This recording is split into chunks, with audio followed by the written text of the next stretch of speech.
And we were saying, look, if you encourage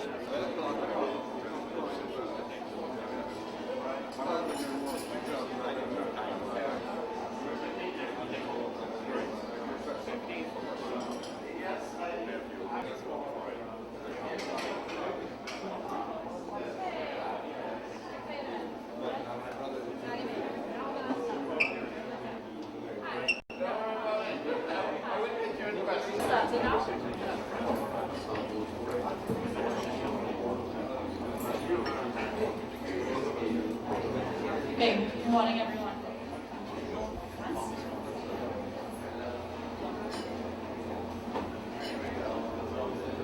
Okay, for those of you who don't know me, my name is Deborah Kamach.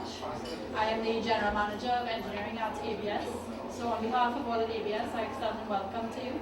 Thanks for joining us, and apologies for the late start again. ABS is a one-stop shop and provides a full range of business needs for all building requirements. That goes from flooring to roofing and everything in between. In addition to providing a wide range of products, ABS also partners with our clients and their design teams, most of you here today, to guide customers through the entire building process and provide the best solution to their business needs. That's where our tagline comes in: your project, our expertise. ABS is comprised of 4 divisions. So let me just lead you through those. There's Abel Clay, Bestcrete, Metpro, and the Engineering Division. I'll start with the Engineering Division because that's the one I'm responsible for, so that's obviously the best one. Facade systems, for which we're all here today to learn a little bit about, is just one of the items in between the Engineering Division. We also include in that division air conditioning, both residential and commercial, as well as our recently added lines of big ass fans, yes, and ThyssenKrupp elevators. The other lines, Abel Clay. ABS has been the largest manufacturer of clay building blocks, and for over 60 years has become known and at the forefront of the building industry, earning a reputation for quality, variety, and innovation. I'm sure everyone here saw the recent press releases on the launch of the TK4 plant in Longdenville, which the Prime Minister graciously opened. And really it was an enjoyable opening ceremony for everyone, and the Prime Minister was very impressed. It's the largest single investment by the Ansel McCall Group in any process or any of its businesses. So it was a great achievement for all of us at ABS. Bestcrete is the concrete division. For the past 50 years, Bestcrete the name has become synonymous with a high quality concrete block, and together Abel and Bestcrete are the market leaders for building blocks, both locally and regionally. The other line is Metpro. Metpro is the company that produces doors and windows. The division produces steel, aluminum, and UPVC products, and the wide selection and ability to produce custom orders make it a well sought after product. I hope you'll be calling our sales team about it. When we first considered hosting this seminar, we were immediately excited by the prospect of providing this opportunity for training. Indeed, the response was extremely heartening, and we were admittedly overwhelmed by the response, especially when APET sent it out to its members. Clearly, there is need for such opportunities, and we at ABS look forward to hosting other similar sessions. I hope you're interested in taking part. Okay, granted, maybe some of you didn't have so much a hunger for the knowledge as a hunger for the food we're providing, but thanks nevertheless for joining. Please allow me just a few minutes, trying to speed this up as we started late, but I just want to introduce the ABS team very quickly. They're all hiding out there. Kevin Mohammed. Kevin is our solutions manager for engineered systems, so the whole facade systems falls under his responsibility. He is an experienced engineer and project manager, and will be working with you on the implementation of any projects in that division. Shiva Sigobin, who most of you maybe have received an email from inviting you to this seminar. Shiva just recently joined ABS and is our sales manager responsible for this commercial division. So please speak to him and his team, who are hiding even further out in the back. Terrell and Sheldon. So these are our sales executives, and they can again handle any products, not just the facades that we're here for today, but any other requirements, be it blocks, windows, air conditioning, elevators. We have some other members of the engineering division. Vishal Ramdat, who's our experienced project manager. Vishal. Stephen Bishop, part of our site team. Right, okay. And a special welcome also to Mark Owen, who's sitting right bang smack in the middle. Raise your hand. Mark is from Weehall Limited, who's our ABS main partner for the installation of facade systems. So a special welcome to Mark. Okay, our presenters today, I realized from this morning that many of you know them already. So maybe not as much of an introduction as I thought. But again, Christopher Eyers. Chris is director of Christopher Eyers and Associate and an independent architectural engineer. He has over 20 years experience in all aspects of design, engineering and procurement of specialist structures and holds qualifications in architecture from Cambridge University and architectural engineering from Westminster University in the UK. Impressive. He has worked as designer, consultant, project manager and director on behalf of specialist contractors, main contractors and consultants in Hong Kong, the UK and the Caribbean. You'll be familiar with some of his projects, both overseas and locally, which I see he has some examples to share with us. Chris specializes in design and engineering of structural glazing, standard and ventilated cavity curtain walls, window wall and cladding systems, including 3D modeling, FEM analysis, detailing, calculations, thermal and environmental analysis, and technical specifications. He also has experience related to performance testing, diagnostic and field inspection work, QA/QC and remedial strategies, and is familiar with most international design codes and practices, and certainly those that we follow here in Trinidad. Our other presenter today is Tim MacFarlane, hiding in the front. Tim founded Dewhurst MacFarlane and Partners with Lawrence Dewhurst in London in 1985, a partnership which developed over a period of 27 years into an international practice with offices in London, New York and Trinidad. In April 2012, he also set up Glass, a structural consultancy practice based in central London. During his 27 years with Dewhurst MacFarlane Partners, he was responsible for a wide range of challenging structures, where the structural and facade engineering was essential to the architectural expression, providing engineering design for arts, education, residential and public buildings in the UK and internationally.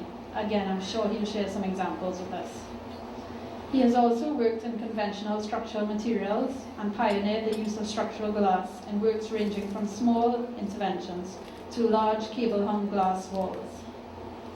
He led the Dewhurst MacFarlane teams for projects that brought the firm success with the UK's Institution of Structural Engineers, including the Supreme Award for Structural Engineering Excellence for the Pittsburgh Convention Centre, which I believe he advised me yesterday has Platinum LEED certification.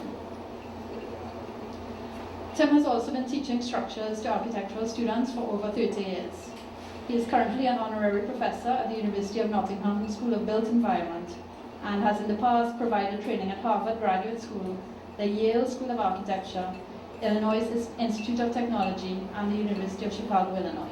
So welcome, special welcome to Tim and Chris, and let's get the ball rolling for what we're all here for today. Thanks.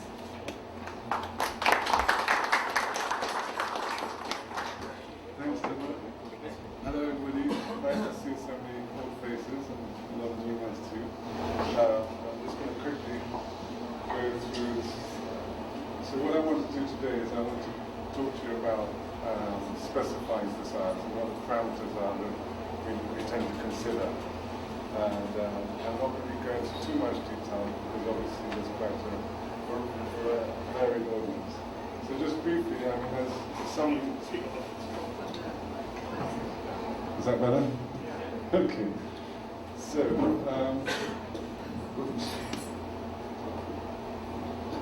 which way?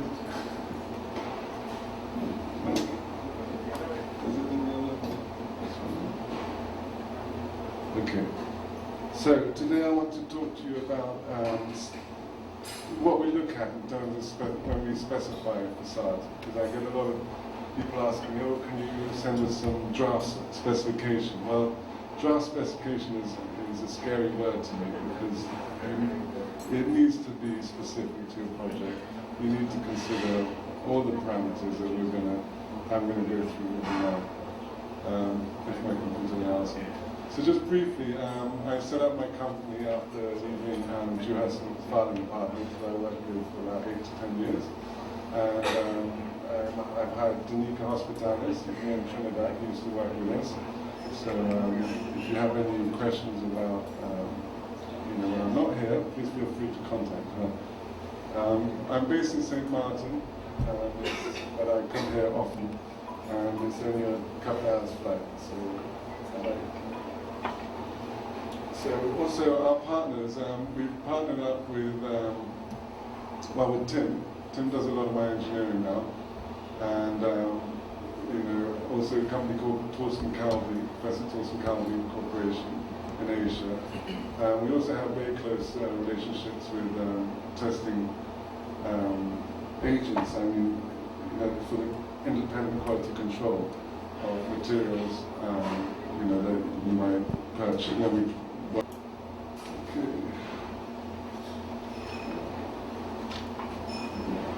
Future strategy. Mostly we'd like to automate things. I'm very interested in, I'm kind of not interested. I'm confused as to why you have a car that could be manufactured by a machine, and yet curtain walls are still manufactured by hand. So that's something we'd like to look into more. Maintenance, I think, is a very important thing that people need to still look at. Automation of installation is something that's being used all over the world. It should really start being used here on larger projects. It provides safety, more accuracy, and better quality, for example. Okay, so now the more interesting stuff. Design parameters from the inside out. I didn't come up with that title, but I find it an excellent title. And I think that's really, when I consider a facade, the first thing I consider is who's sitting inside. Are we talking a commercial building? Are we talking about a library? Are we talking about a theatre? What kind of activity is happening inside? How much light do they want? How much sound do they want?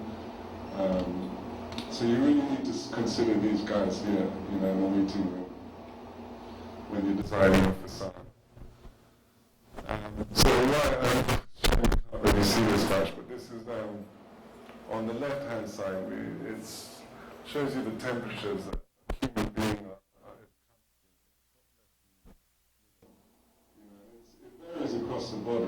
Your core is at a different temperature to your skin. But generally humans are comfortable at 21 degrees ambient temperature. When you're considering curtain walling, you need to also consider that the person is going to get different heat from different sources on different sites, and particularly with regards to facade. In Hong Kong, for example, it is very important to ensure that the surface of your glass is as close as possible to the surface of the ambient air, so that you can sit right up against the window and not feel uncomfortable. So the next one is your eyeball. It's probably one of the more sensitive of our organs, and it's affected by glare, by all sorts of things, and it's what we use the most. It's what provides us the most information, and so it's very important that we, make sure that there's no discomfort due to bad lighting. If it's too dark, people can't read properly. If it's too bright, it's a similar problem. You get glare, and your pupils react badly. So sound is the next one. I've shown you a little table of different decibels for a given condition, and you can see it depends also obviously on your environment. Okay, and then there's lungs. Your lungs are also very important. Fresh air is a very, very important requirement for people. And there's some studies that I'll show you later that showing very high increases in productivity simply by giving somebody a window to open, all control over their fresh air. And then, so, the sunshine. Well, I put that there so, because actually I always thought there were 5 senses. I was able to talk about 5, but there's actually, in the middle there are 7. One of the more interesting ones is a little organ you have in your ear, which is shaped as a U, and in the middle you have a rock. So every time you move forward or backwards, this rock will tell you, basic measure of gravity for your movement, And it's very important that you consider all of these things when you're designing a building or facade. I mean, this movement is actually quite an interesting one, because one of the symptoms of sick building symptoms is a building that moves too much. Very tall towers. There are several examples whereby people were just simply too uncomfortable because the building swayed under normal design conditions, or normal conditions, not even extreme design conditions. So you need to consider them as a whole. If one of them's missing, it's only as strong as its weakest link. So one of them, if you don't consider one, your occupants are going to be very uncomfortable and much less productive. So just to show you what the scale of the effect, really, on the top left here, we have a study made by the building owners of Electric Power Research Institute and Pennsylvania Power and Light. And you can see on the left this is a study of the square footage cost, right? So your office worker salaries are about 80% of your average office costs, right? Then you go down to the next step, is about 20% might be your rent. After that, you're looking at total energy, electricity, and I can't quite read that one. My eyes aren't too good. So my point is, does this sound gone? No. So on the bottom side, the results of what they did is they retrofitted their building. They had a very big building with 10,000 employees in it, and they retrofitted it, and provided ventilation locally, provide control of ventilation locally, control of lighting locally. The control is a very important aspect there, And what they found is the rate of sick leave dropped by 25% after their retrofit. The lighting energy got reduced by 70%. Yeah? Annual operation costs dropped 73%. Worker productivity increased 13%. And the return on the investment, I don't know how to measure it, but they're saying 540%. Obviously, if you've got a gain in worker productivity, that's your return on investment is going to continue ad infinitum as long as the building's there and people are working in it. So why have I shown you croissant and yogurt? Well, one of the very important things is hunger, your belly. People that don't work have to be hungry, and if you've got a meeting room with 10, probably very senior technicians and senior members of staff, they're all sitting there hungry, they're not thinking about the problem at hand, So it might be that you could raise your office productivity simply by putting up, some healthy food, fruit and yogurt and so on. Maybe not quite facade related, but maybe on another track there. Okay, so design parameters for heat and light. Well, the long-term median maximum temperatures in Trinidad are 31 degrees Celsius. And 22.7 is the lowest, right? So the mean temperature is 26 degrees, okay, and there are 2 ways that heat can go through your curtain wall. Well, there's actually, 2 ways, fundamental ways. One is through direct radiation, and then one is, through surface to surface or air to surface. Heat transfer due to the temperature gradient. Now what I'm trying to show you here, that is actually in Trinidad you have an enormous amount of radiation. Yeah, we've got about 5,000 kilowatt hours as an annual average. That's sort of in the top 10% of the world. Okay, so what that means is that if you're considering the effect of increasing, say, your U value versus increasing your shading coefficient, what you'll find is that the potential of increasing your shading coefficient by 1% could double, have the same effect as doubling your U value. So, you know, what you need to focus on is shading in Trinidad, much more than U values. I'm not saying U values are unimportant, but, you know, the fact is if you increase your shading coefficient, very small amount, you know, your overall thermal transfer value will remain the same. Well, once you can reduce, basically get rid of your U value you know, requirements. So, it's a shame I don't know. Okay. So, I mean, I have a question here that I've always wondered about, is that, I mean, when I talk to engineers, they always want to, you know, make their building, you know, better performing thermally, you know, and I kind of worry sometimes that it's too good, performs too well, you know, because, I mean, certainly 10 years ago, the typical AHU unit, you know, is as inefficient when it's running slow as too slow as when it's running too fast, right? So I guess that's the question for the E&M engineer. So my point is you need to be careful not to over-insulate your building either, right? Or you need to size, be very clear about what the performance is before you size your air handling units. So this is a sort of radiation map, and you can see Trinidad is in that 5 kilowatt hour band. So what it's like? Well, it's, you know, it's electromagnetic radiation that comes from the sun. And what we see is that little rainbow you see in the middle, you know, but the actual frequencies go from, you know, very small, minute, you know, frequencies the size of atomic molecules, right up to frequencies the size of Mount Everest. But, yeah, we're very restricted in what we see. The actual heat energy is, you know, it's sort of between, you see infrared. Infrared is a heat energy. So, you know, heat energy is a bit bigger than that rainbow, but not much.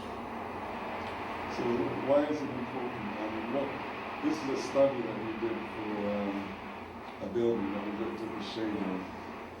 And we found, you know, by doing the analysis, what we did is we did identify some real problems. You know, so it's very well worth doing these analysis. This cost our client maybe $5,000, you know, and it clearly highlighted some potential issues.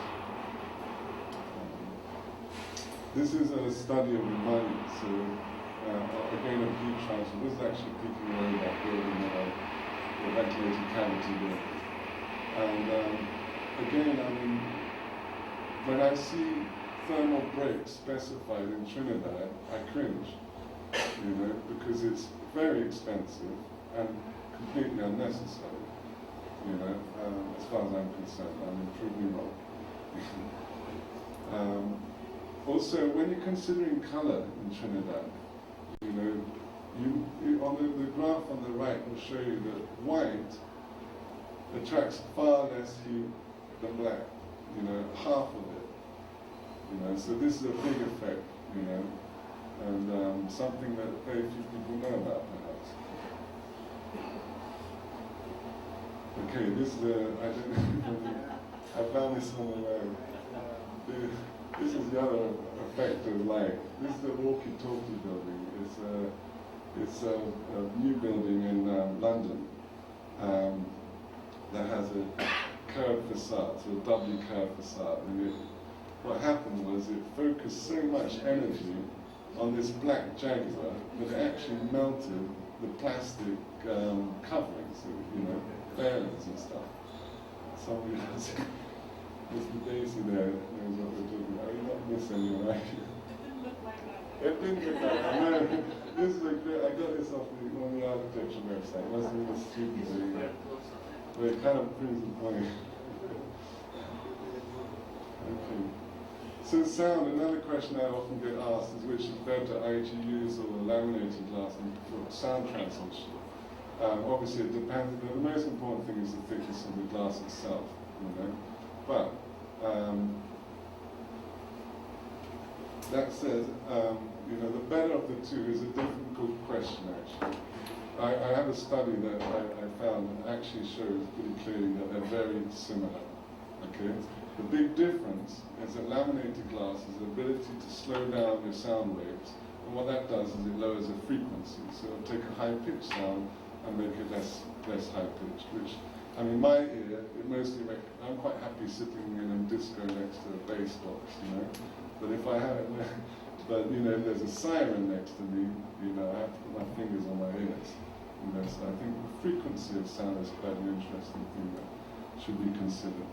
So I would go for laminated, but it's not the only reason. I think that, you know, laminated has so many other benefits as well in terms of security, safety, you know, and it's resistant against windborne debris. So if you ever do get a hurricane, you know, you want to have laminated glass.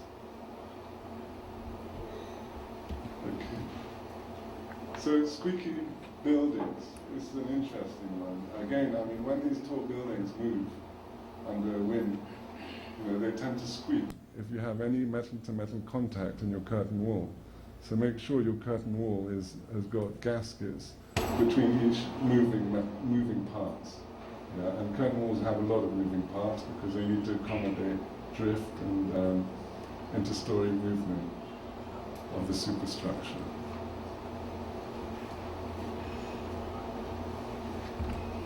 Okay, so this is quite an interesting chart which tells you sort of, you know, what the frequency are for various sources of sound, and in particular, you know, conversational speech, which is, you know, where you want you don't want your sound to interfere within those frequencies. So if the frequencies are below 100, you know, you might not hear them, but or above. I think what I'm trying to say is, you know, is look very carefully at what your parameters are, you know, in terms of sound. Are you on a road junction? Are you near a highway? Are you near a factory?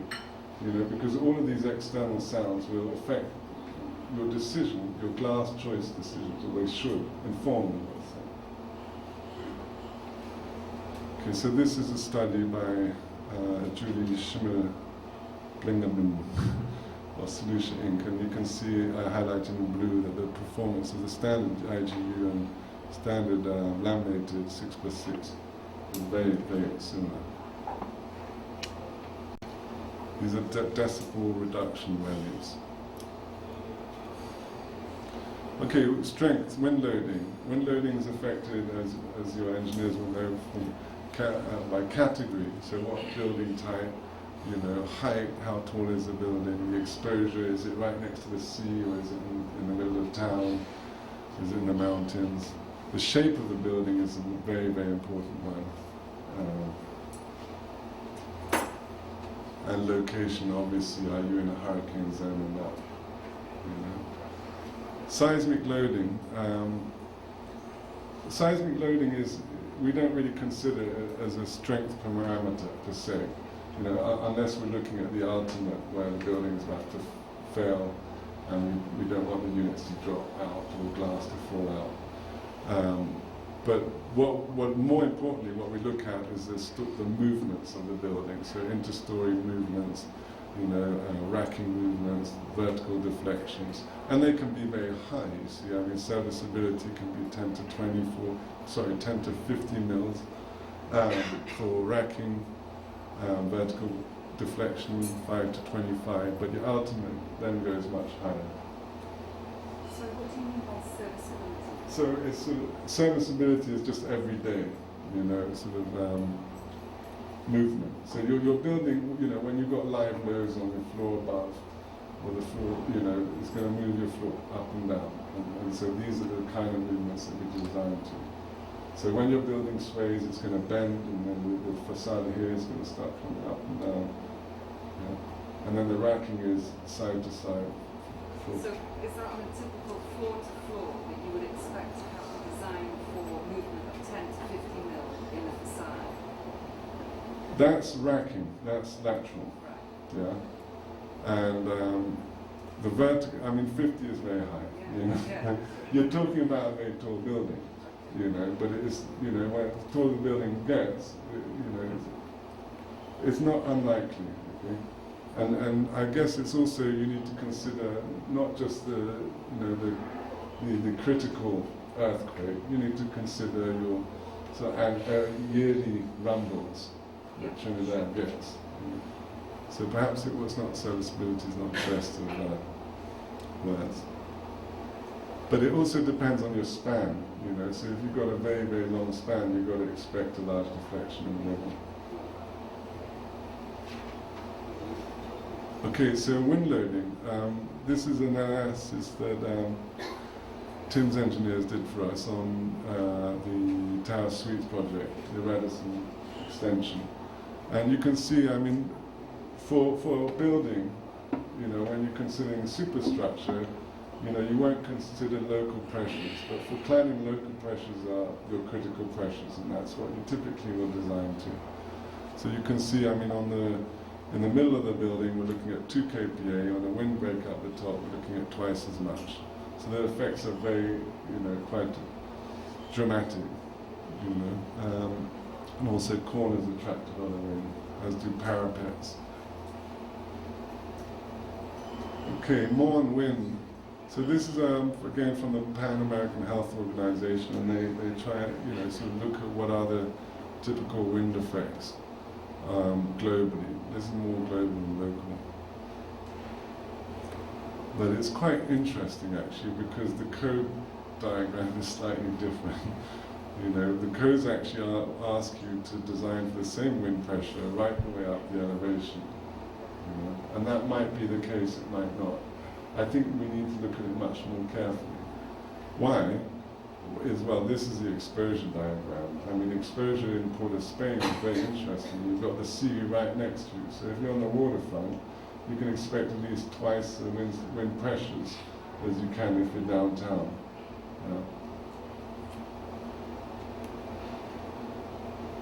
So why? Well, you can see these are sort of what happens. I like this diagram at the bottom most of all. I mean, obviously shape has a big effect.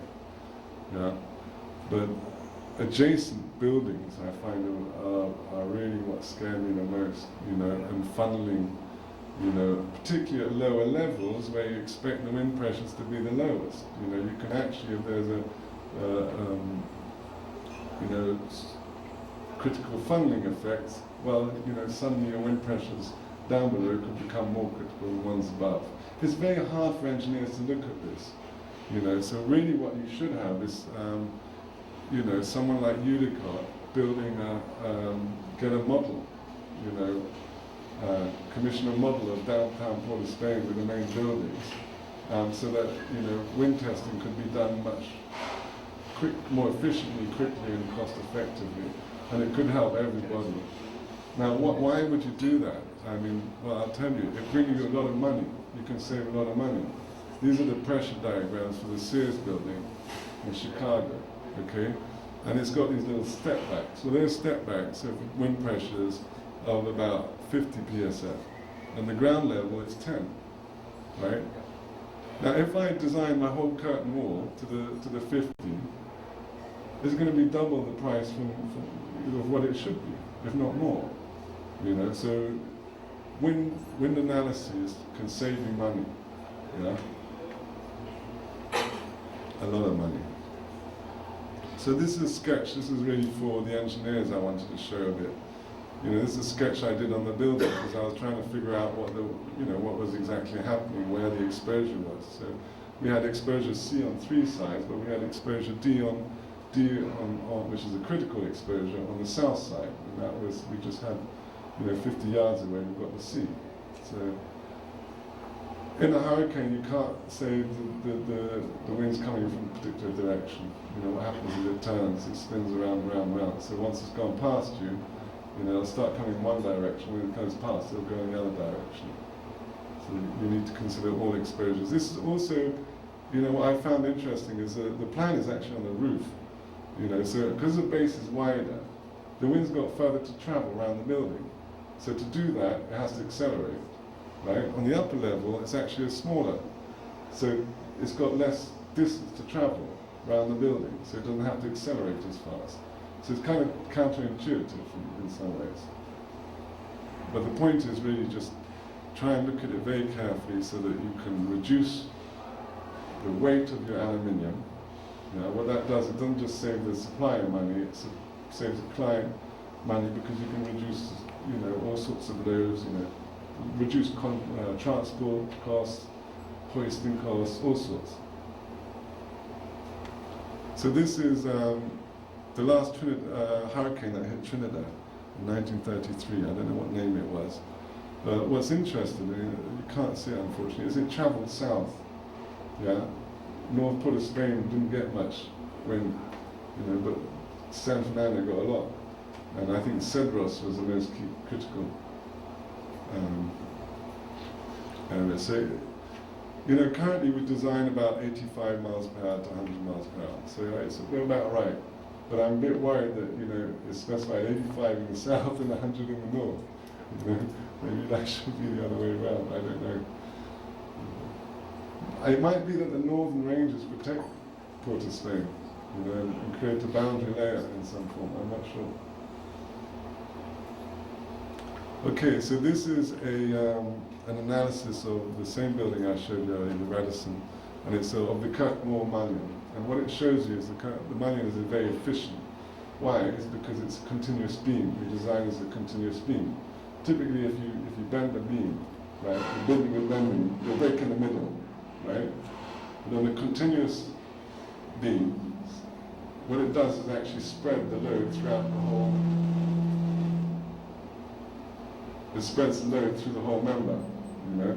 So if you can imagine a beam spanning, say 10 meters, your deflection in the middle, simple span, would be the maximum would be in the middle.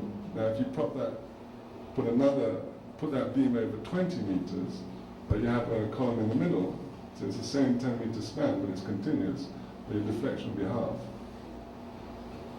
And so will your stress.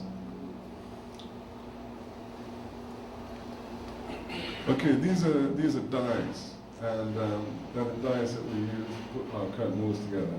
I've specifically shown these for the architects, actually, because each one of these costs between $3,000 and $10,000 US. Okay, so you know, when you make your markups on the curtain wall, try not to change too much in the sill, etc. It ain't cheap. Okay, these are aluminium brackets that we developed for the project. I find them very elegant. They give us 25 mil left and right, and plus or minus about 15 up and down.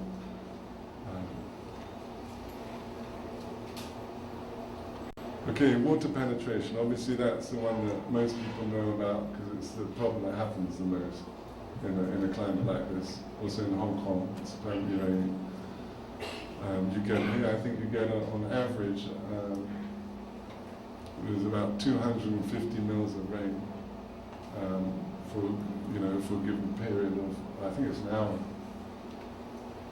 Okay, so that's a lot. You peak out about double that, I think. So that's why. How do you handle it? Well, you know, in the old days, what they did is you use a water bar underneath your window.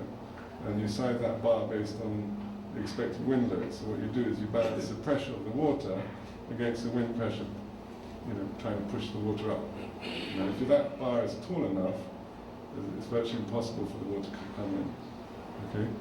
So you need about 10 mils for every kPa, 10 millimeters of height.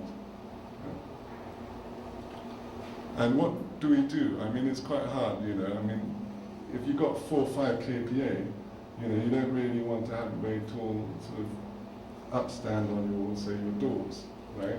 So what we do is we put step-down chambers, and what they do is they step down the pressure, right? And as the pressure comes down, the height requirement of your pressure head comes down as well. And we do that using, weather seals and air seals.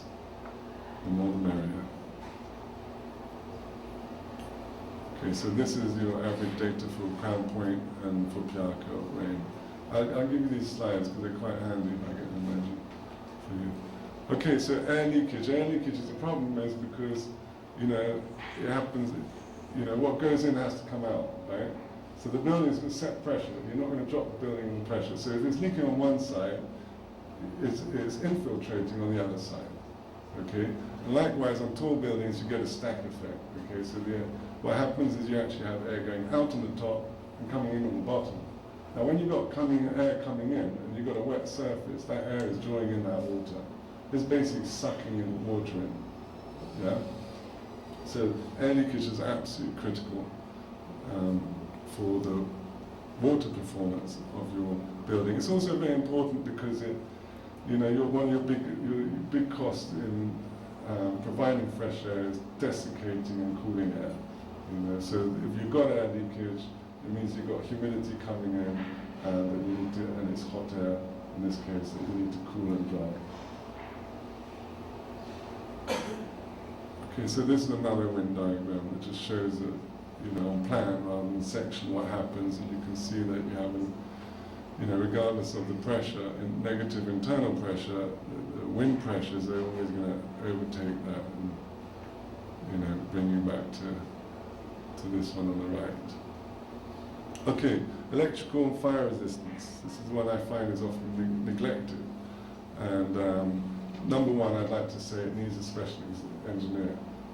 But as a facade consultant, we need to pull it up. We need to highlight, is this being addressed or not? So, what we tend to do, or what the best way to deal with it is to create a Faraday cage around your building, right? And that can be very easily done with your mullions. All you need to do is check the resistance between your two units at the stack joint. If it's greater than 5 ohms, all you do is you just put a piece of wire, screw in a piece of wire on the top one, screw a piece of wire at the bottom one. Just make sure your E&M guy specifies the right wire, because I don't know what it is. Okay, smoke seals again. I avoid it like the plague. I was talking to Tim about this morning. There are 2 ways of doing it. The Americans tend to put it in the curtain wall. Perhaps it's more cost effective, I don't know. I don't like doing it because there's a mix of responsibilities. What the British tend to do is we just have a separate fire barrier, about 200 mil inboard of the curtain wall, and it's your standard 3-foot barrier. That barrier could be 2 foot above and 1 foot below. It needs to be a 3-foot barrier. Again, please get specialists involved. Fire barrier, same thing. So this is the American solution, whereby you basically fireproof the insulation. What they do is they use full-faced insulation on the lower level, the 2G down here. And then at the slab level, you've got a smoke seal. It's very important, this smoke seal. And it's not just the smoke that you imagine, this black smoke billowing up. It's not. It's hot gas, very hot gas. That if it comes through, and it doesn't need a big hole, it can light, spontaneously, set fire to whatever's up there. Rubbish bins and paper, your recycling. But it's critical. The solution I like the most actually is that I've seen is now they have a spray by 3M, and they literally just spread it all of this surface here. And I guess it's an intumescent paint. So, this guy that we're trying to design to, well, the problem is that he varies dramatically, and he's constantly evolving. This is a Trinidad. Substantially taller than other people. And why is it important that you consider him? Well, I put the barrier there on the right. So you could do. Does anyone think that barrier is good enough for the guy there? I don't. You know. I think the codes here need to be, all codes need to be considered locally. You know, local geography, local environment, you know, local people. And I know a lot of very tall architects. You know, 1.1 is just not high enough. Okay. So specification, costing. Well, these are really, you know, basic costs. Okay, so they don't include design, they don't include transport, they don't include profit, they don't include installation, etc. So they're not. Don't use them for pricing, but I'm putting them there just so that you can see the difference between the different systems. And they're quite dramatic, you know, because I promote unitized systems, you know, fully unitized system. I'm going to go through why and what they are. So fully unitized systems, for those of you who don't know, are systems that are basically factory assembled.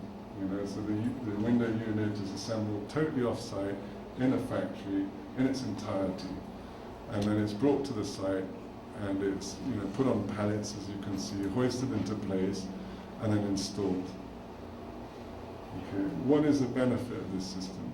Well, if you're manufacturing these things in the factory condition, you can put in quality control procedures that mean that you will be 100% certain that you have the product that you designed and that you paid for and specified, and that there won't be any errors. You know, I mean, relying on a man on site with a sealant gun is asking for trouble. You know.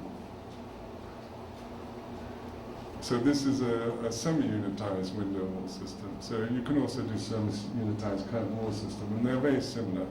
So most of the components will be manufactured off-site, and then these systems will be actually, you know, punched into, we call them punch windows, some people do, and they get pushed into frames. The benefit of both of these, the primary benefit, is you don't need any scaffolding, right? It's made off-site, the main units are made off-site, and you don't need scaffolding, which can save you an enormous amount of costs and a lot of trouble. So this is a panel on stick system. Well, I mean, I don't like stick systems because they're primarily installed on site, and you know, and they're sealed on site, and you know, I mean, Trinidad in particular is a very difficult environment to work with on the site. You know, extremely hot, humid. You know, I mean, you're trying to get the job done as quickly as possible rather than as well as possible under those comfort conditions. So specification performance, you know, I strongly recommend all clients get an independent checking engineer to check that, one, you have calculations that demonstrate the system works. You know, I've had a lot of systems installed with absolutely zero calculations or analysis. That's just plain dangerous and reckless. If your budget can allow it, then test it. You know, as many tests as you possibly can. I'm going to go through them now. And site installation, you know, supervision is lacking very seriously in Trinidad. I mean, I've worked on so many big buildings that cost millions of US dollars, and I can't find a single supervisor. You know, if you don't have someone looking after what's being done, it's not going to be done right. So you need minimum qualification. Designer 10 years, fabricator 10 years, installer 10 years. And your warranties, I mean, again, this is very broad brush. You know, you need to look at it more specifically. But I'd say a minimum is 10 years for materials fabrication and installation. When you're sourcing your materials, make sure that you have the mill certificates of origin, so that, you know, this is specified grade of aluminium or steel is as it should be. Accuracy, you know, make sure it's to international standards. Look up IBC, you know, and make sure your guys, when they tender, that they agree they are following these standards. Okay. Yeah, so make sure materials are certified through quality control and quality assurance procedures. Make sure your factories have capacity to do your work and the subcontractor has a big enough team to install it. Make sure there's good protection on site and off. I've often seen material coming to site, pristine condition, you know, and then a week later I go back to site and there's Coke cans on it, there might be a ladder on it. I've seen all sorts of things. They're glass sitting in puddles. You know, well, your system's not going to last if you treat your components like that. Shipping. So, well, you can get material pretty much anywhere in the world to Trinidad in about 5 weeks. Okay, quality control, quality assurance, design meetings, very important. I don't know how I'm doing on time. Anybody? Could have passed that. Okay. So I'm going to start wrapping it up. Okay, so engineering, again, independent checker, at least 10 years experience, performance mock-ups, factory inspections, sealant tests, site tests for sealant, site tests for anchors, site tests for welds. Okay, these are absolutely critical to health and safety of the user and the public. Make sure your contractor gives you a maintenance manual. You know, I think we've all heard horror stories of you have this beautiful reflective glass, you know, and they come along to clean it for the first time, and you know, some of you, when they finish and take down the scaffolding, it's got loads of scratches all over it. Yeah, just because they used the wrong cloth. Okay, so these are some of the tests that we do in, you know, you do dynamic water tests with a propeller. We do typical pressure tests just by sucking air in and out of the chambers. We look at deflections, we look at water leakage to make sure the system's performing as per the analysis predicted it would. So in the factory itself, you need to check, make sure the sealants, you know, sealant is a very key component of your facade. It's what seals everything together. So make sure they're using good quality. But you always specify down coating, just because their warranty system is so well thought through and consistent. Check your thicknesses, check your stock, check your glass for damage, for inclusions, for scratches, check dimensions, and check that it's packed properly. Okay. On site, test your wells. Fillet wells at least 10% visual, 100% visual, sorry. Butt wells 100% DPR, MPI testing. Pull your anchors, make sure they've been installed properly. If you just use the wrong drill bit, 1 millimeter too big, your anchor bolt's not going to work, right? If it's a chemical anchor and you haven't cleaned out once you've drilled it, you need to literally blow air in there to clean the dust out. If you don't, it's not going to hold the load that it's designed to. So you need to test these to make sure the guys are installing them correctly. Again, I recommend about 5% as a sample and increase or decrease it depending on your findings.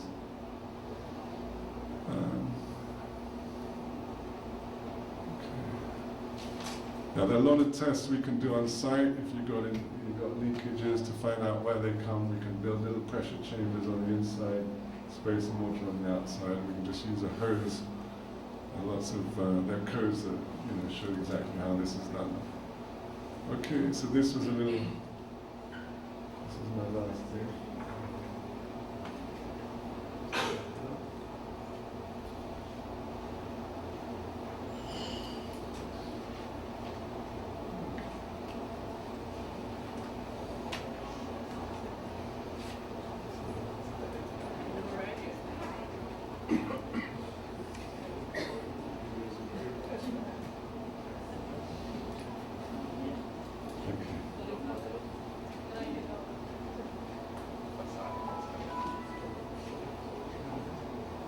I can't see it.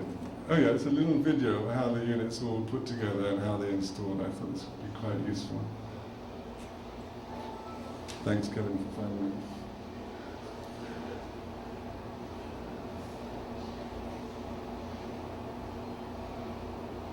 So this would all happen off-site in a factory. You know, the frame would be assembled, you cork the joints, put the glass in, ship it to site, lift it up in pallets, put them on the right floors, in the right zones. The minimum, less you handle on site, the better. So, you know, plan it well, plan your site, plan where you're going to put your units, how many, etc. Like I say, they get installed from the inside, so it saves you all the problem with scaffolding. And this could be done with a team of about 5, maybe less.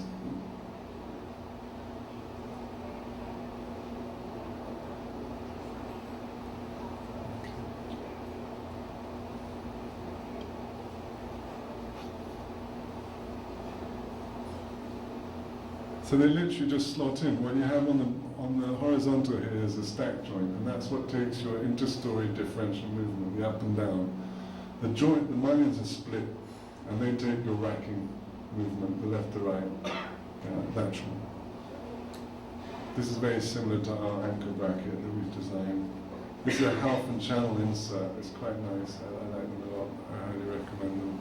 They're a bit expensive, but they save you a lot of time on site. You don't have to be drilling, hitting steel, moving your drill bit, and trying to fudge it. You know, once it's in, it's very clean.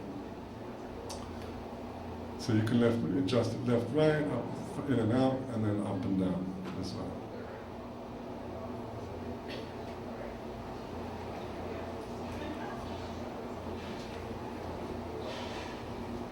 Now the next stage is quite important. It's sealing the joints, right? And this is very important that you test that this has been done properly. What we usually do is we do a whole floor, we close off at the ends, and we flood them. You know, see where it leaks.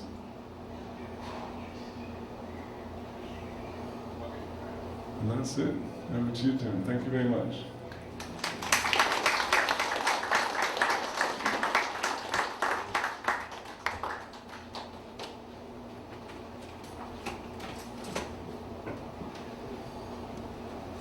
With you all. I know some of it was hard to see for me at this level, so maybe even worse for those of you at the back.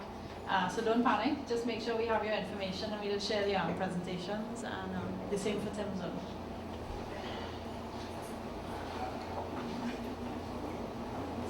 Okay, good morning everyone. Nice to see so many familiar faces. I haven't been down here for a couple of years now, and it's nice to be back, and nice to be given the opportunity to tell you a little bit about what I've been doing all my life. And it really is about what I've been doing all my life, in truth.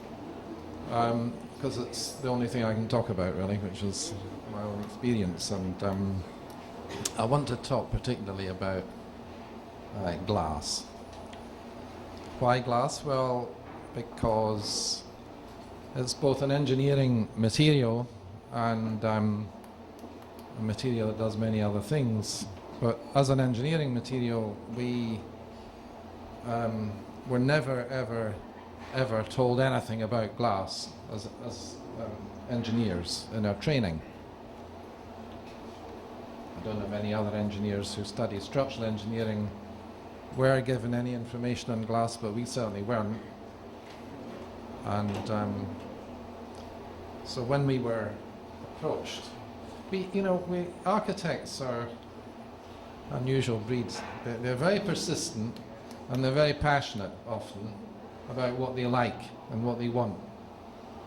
And we were working with a couple of architects in London.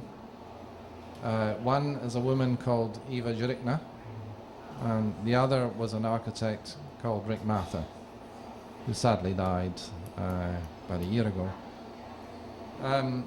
But they both had this love affair with glass for some reason. And we were the kind of engineers, there's two kind of engineers, I think, in the world. There's the engineers who do what they do and do it and it's done.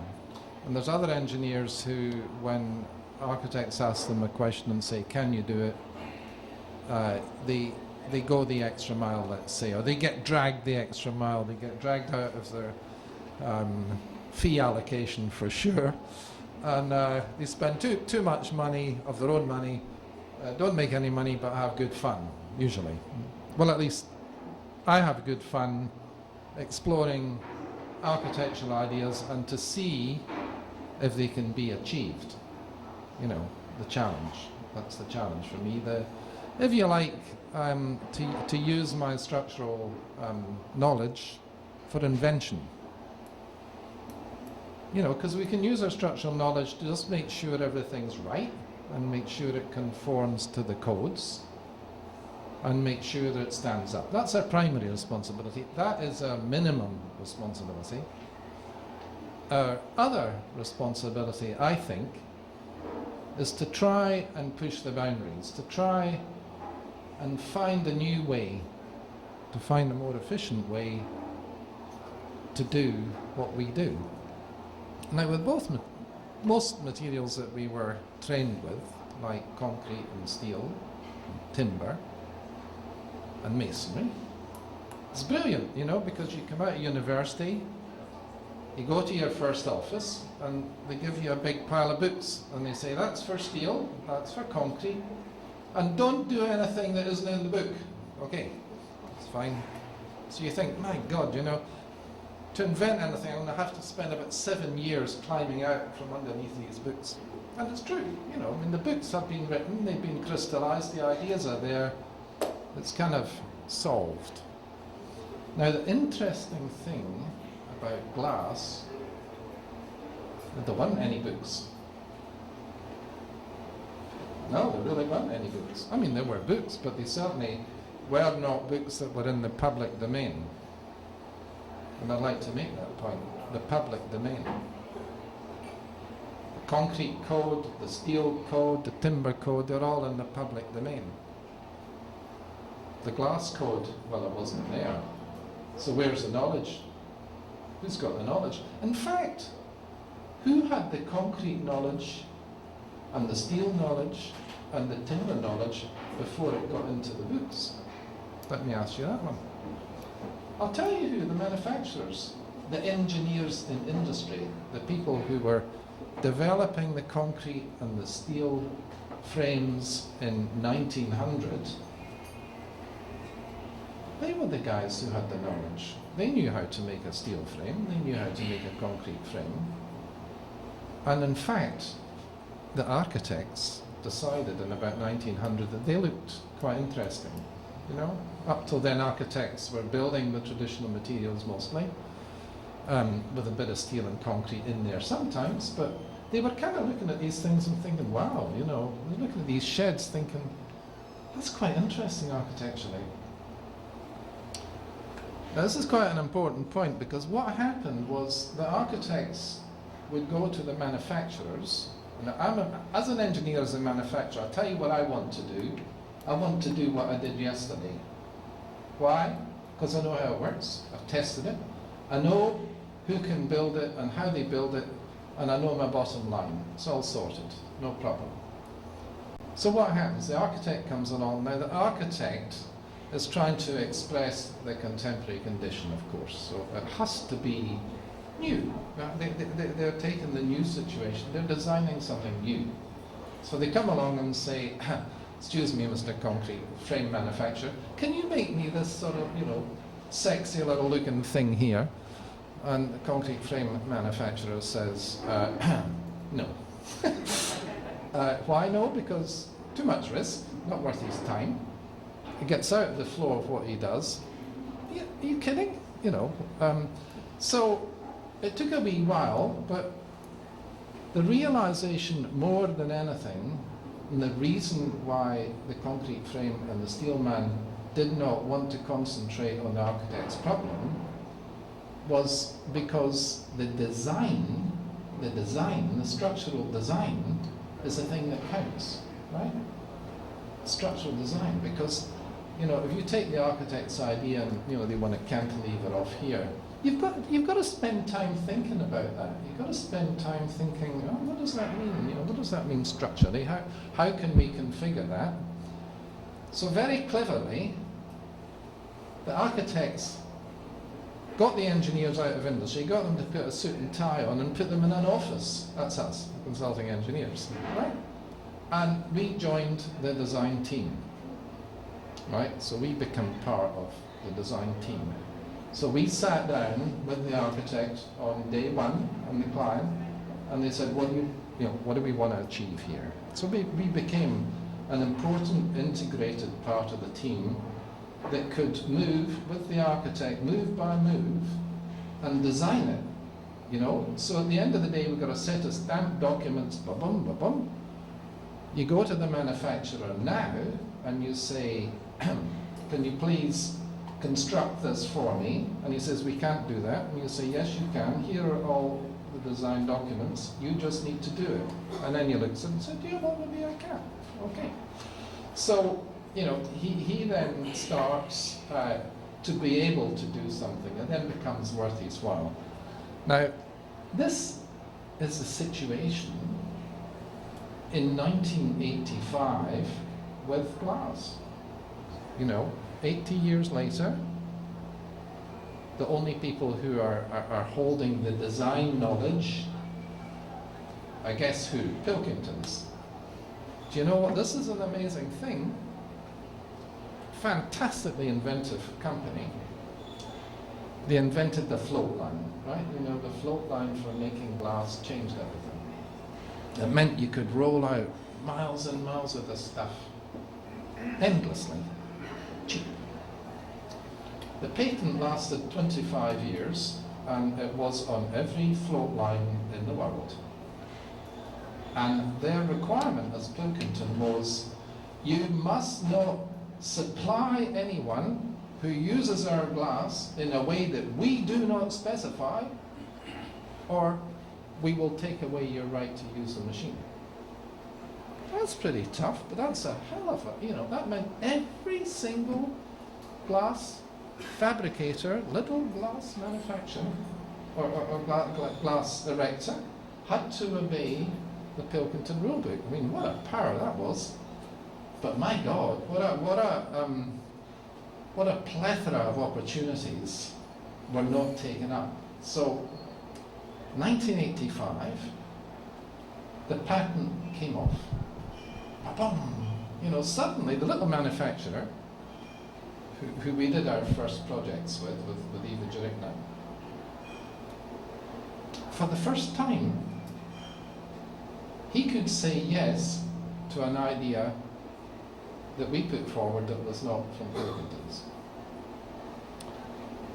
And there were so many ideas that hadn't been explored, it was like a field for invention, right? And what I'm going to show you is our progress from that point, 1985, through till now, showing the inventions that are not astonishing in themselves in any engineering sense, really. They're just filling in the gaps that haven't been filled in. And I think the most important thing that we learn through the process is, number one, taking responsibility for your design is the most important and most interesting thing if you want to truly contribute to the design process. Really, truly contribute to invention within the design process. And I don't mean invention in terms of a product. You know, I don't mean inventing something that's a sort of mechanical system or a facade system as such. I mean sitting down with the design team, with your client, with the architect, with the mechanical engineer, and saying, right, okay, here is a new problem. Here is an opportunity to move the ball forward, okay? And unfortunately, I think, and I mean it's probably a natural human thing, if someone says, I'd like you to take responsibility, you know, you might say, well, perhaps he can take responsibility, you know, and I think pushing responsibility on to the next person is a natural inclination. So that the design build world, which allows the engineering team and the architectural team to push a lot of the responsibility onto the contractor, seems like a nice idea at one level, but of course, you push away design responsibility, you push away the opportunity to move things forward, to do something which brings everyone benefit. And I think that's very important, and I think we're in danger of it being eroded. And I think we should all pay attention to that. I mean, not every job is suited for full design investigation, full design responsibility. If you're building a factory shed and it's the same as the last one, that's a design build job.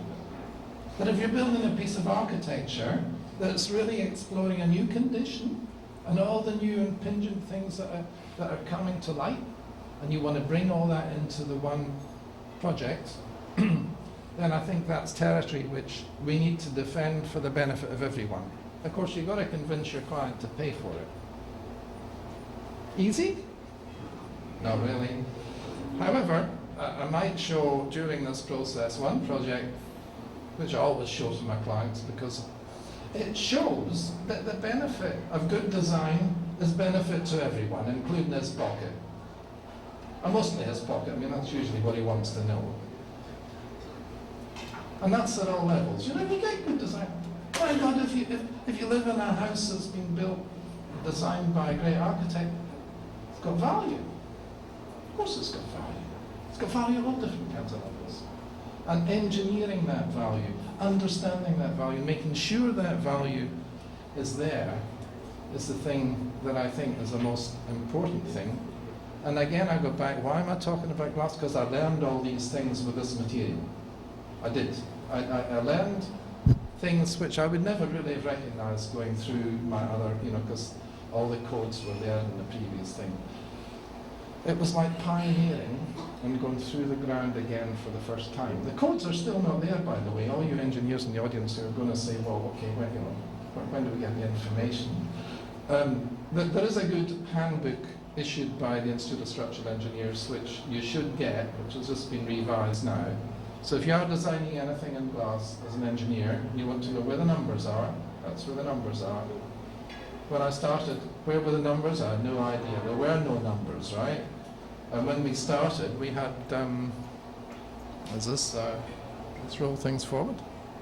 Yeah, it does. Okay.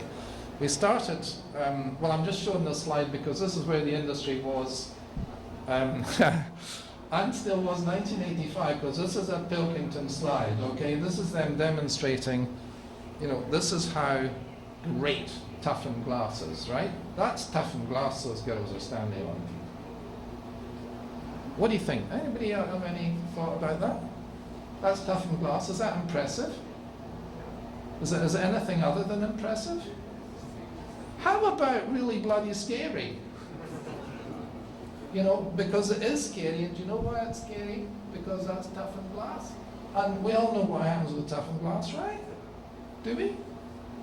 Spontaneous explosion, right? Boom. It's there 1 minute, it's not there the next. What happened? Oh, there's a wee crystal in the glass. It grew and it blew up. Well, that happens. That is not a safe design. Interesting. And a lot of industry was like that, funnily enough, including Pilkington's.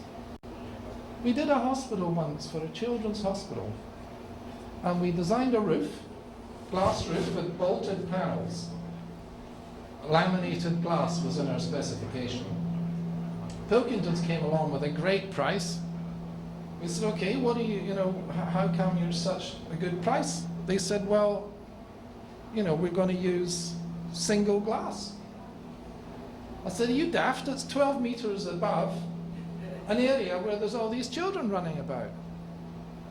Oh, he said, but it's toughened glass. I said, yes. He said, well, it won't break. And he then went bright red, right? Because of course he knew. Of course he knows that it can break. That it can break for all sorts of reasons, not just nickel sulfide. It can break because the guy forgot to put the nylon separator between the bolt and the glass, and it touches and it goes bang. Or someone, I don't know what's going on here, there's some funny back noise. Hello? Which one? No, no, no. Sorry, is that it? Okay. So the industry, even though it's often all this clever stuff, hey, that doesn't mean it's right. Just because they're big. There's a lot of things that aren't right. And I think as Chris said, this is the thing that's really interesting about facades because, 25 years ago, Stephen, you might remember, Brian, that, when maybe 30 years ago, maybe you were designing all the elements in the facade. I know when I started, architects were taking responsibility and they kept on getting sued, right? Because the rain kept on coming in. And giving that responsibility to the guy who makes the facade seemed like a good idea on everybody's power. But in a way, there's a gap opens up, right?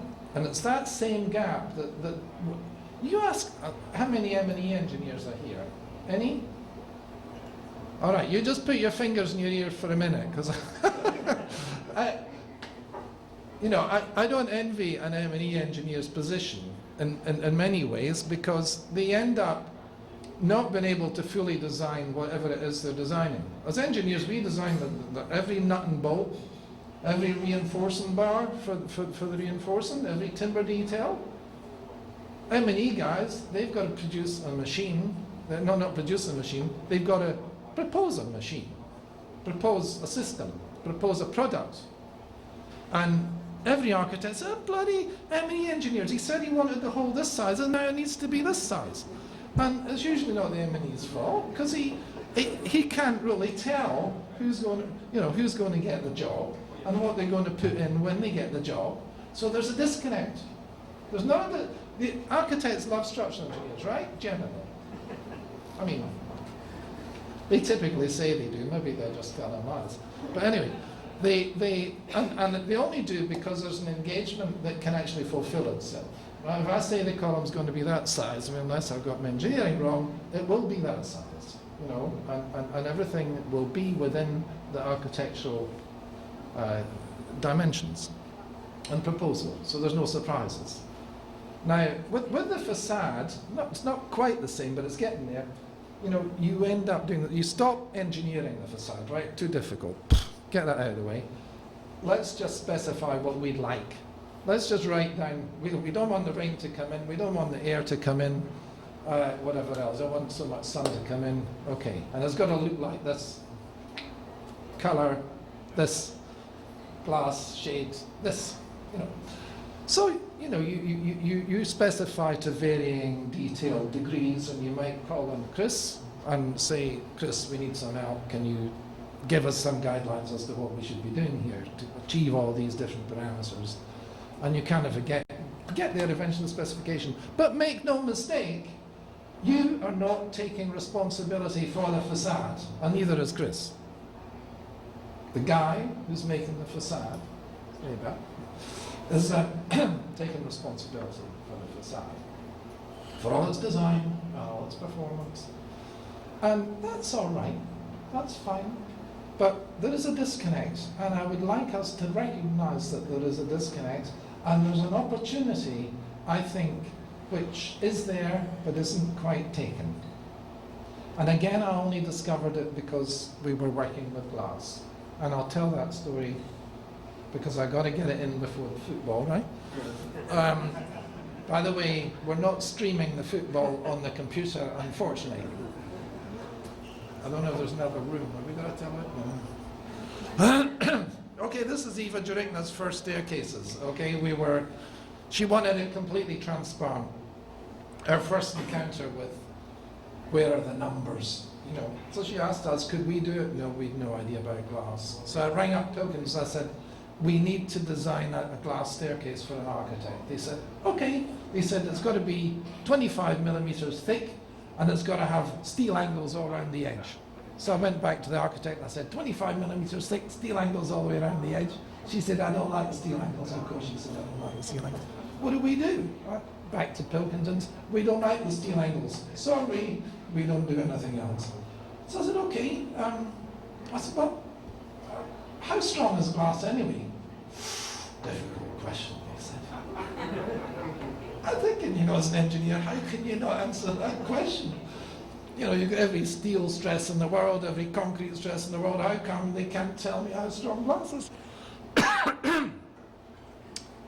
Public domain, private domain. I hadn't got the difference at that point in my mind, What's in the private domain is mine. I know how strong glass is, but I'm not going to tell you because it will cost you money, right? Or it's my trade secret, whatever. So they couldn't tell me. So amazing, funny things. The Americans are great at particularly putting things in very simple form, right?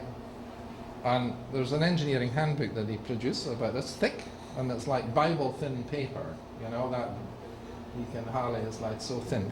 So it's got about 1,500 pages in it, and I always went to, when I wanted to know something like really unusual, or about old buildings or something. Anyway, I looked up glass, and amazingly enough, it's got 3 lines, right? And it's got the compressive stress, and it's got the coefficient of thermal expansion, and it's got Poisson's ratio, which is, don't worry about that, but more importantly, and most importantly, I had the tensile stress of glass. I nearly died, I was like, because we need numbers. As engineers, we cannot work without numbers. There's no question. Okay, so we got the number, and the number is 70 newtons per millimeter squared, which I thought was quite big. It's quite good.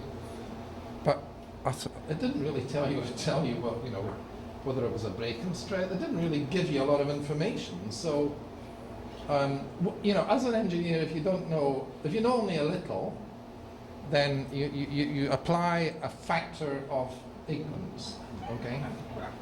And the factor of ignorance that I like is 10. Right? So I says, okay, I'm going to design for 7.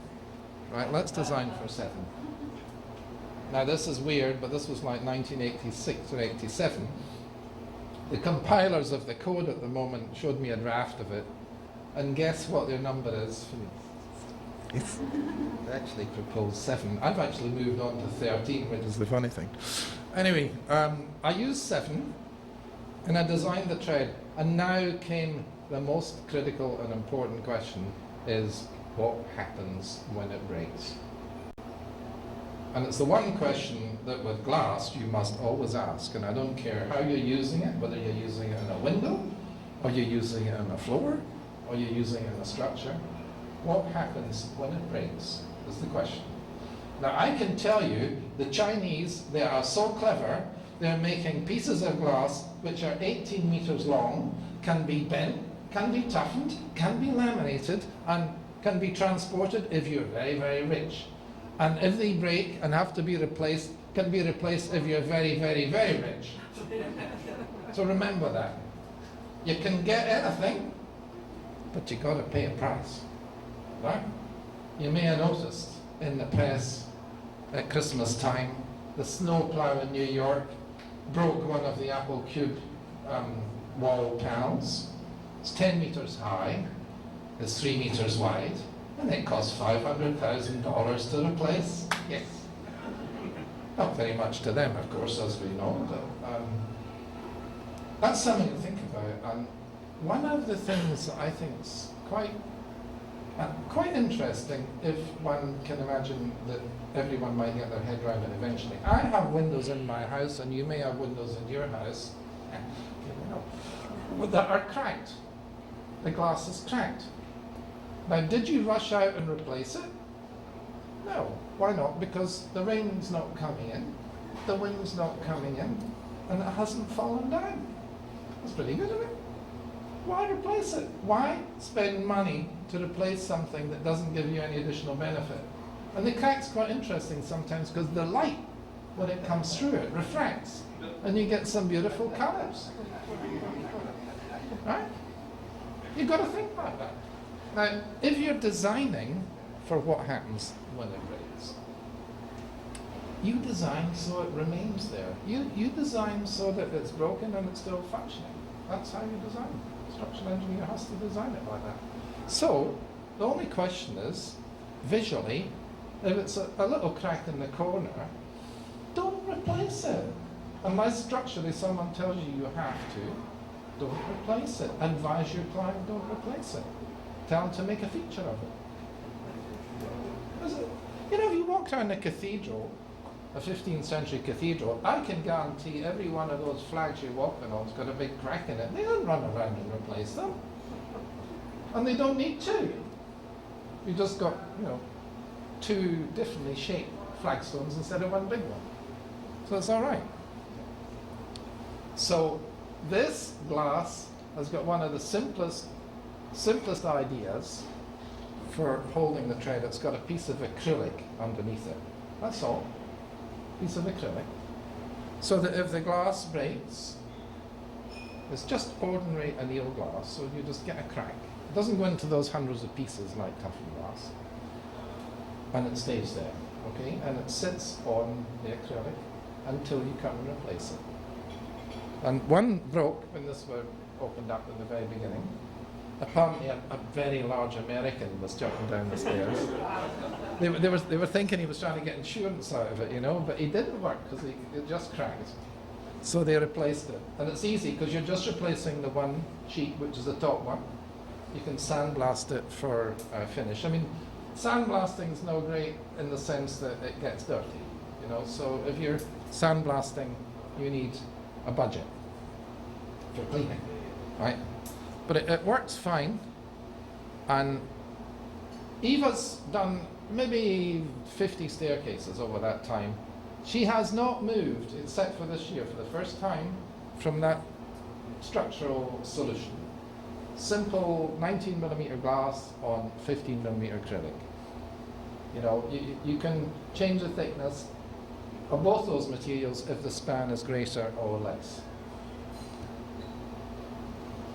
So, lots of examples of floor panels, and this was our first jump, and if you like, it was our first invention, really, which is laminated glass. Now that's the simplest. I mean, this is kind of commonplace now, isn't it? That was the first one, really, as a floor panel, and we just based it on the idea. Okay, 2 pieces of glass. Again, they're not toughened; they're annealed. And if you crack that top one, you'll get a crack that goes across, but most of it will still be spanning, right? And then below that, you've got another sheet still there. And even if that goes, you'll get a pattern which is not the same pattern as the one above, and it'll be sympathetic. Now, I can vouch for this because on my terrace in my house, I have a piece of glass which is 1 meter square, supported on 4 sides, like that's supported on 4 sides, and both sheets have cracked, and they cracked 12 years ago, right? And my wife won't walk on it, and I walk on it. It's a question of belief, you know. Believe it. But it's great, you know. It's like living proof performance, and that's an outside situation. That it does what it should do. And now this was our first Apple headquarter building in New York, and this was a jump. This was where the tread, instead of being supported either by plastic underneath or on 4 sides, it is spanning like a beam. Now you think, oh my God, you know, what if it breaks? You know, blah, blah, blah, you go right through. But the reason you don't is there's an interlayer in this material, which is called sentry glass, which is a very tough interlayer, and it's turned the glass structurally into like a reinforced concrete beam.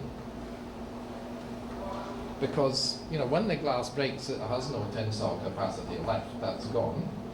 When it's whole, it's got lots of tensile capacity. When it's gone, none. So what happens is that you use 4 layers of glass, 3 or 4 layers of glass, so that if all of the layers of glass break, this material, which is bonding them together, is actually acting like a tensile membrane. And the glass which is broken is still compressing into itself, so it's working in compression. So you have this compression tension thing going on. It's reinforced concrete, it's the same thing. And does it work? Well, it does, because we of course, had to test everything. And that's the makeup. You can see the 4 layers of glass, with the top layer here being an acid-etched embossed surface. A very good surface for cleaning, a very good surface for tread grip, except in the wet. I'll show you a funny consequence of that. Has anyone been to New York to the Apple store there? They've been to the Cube one?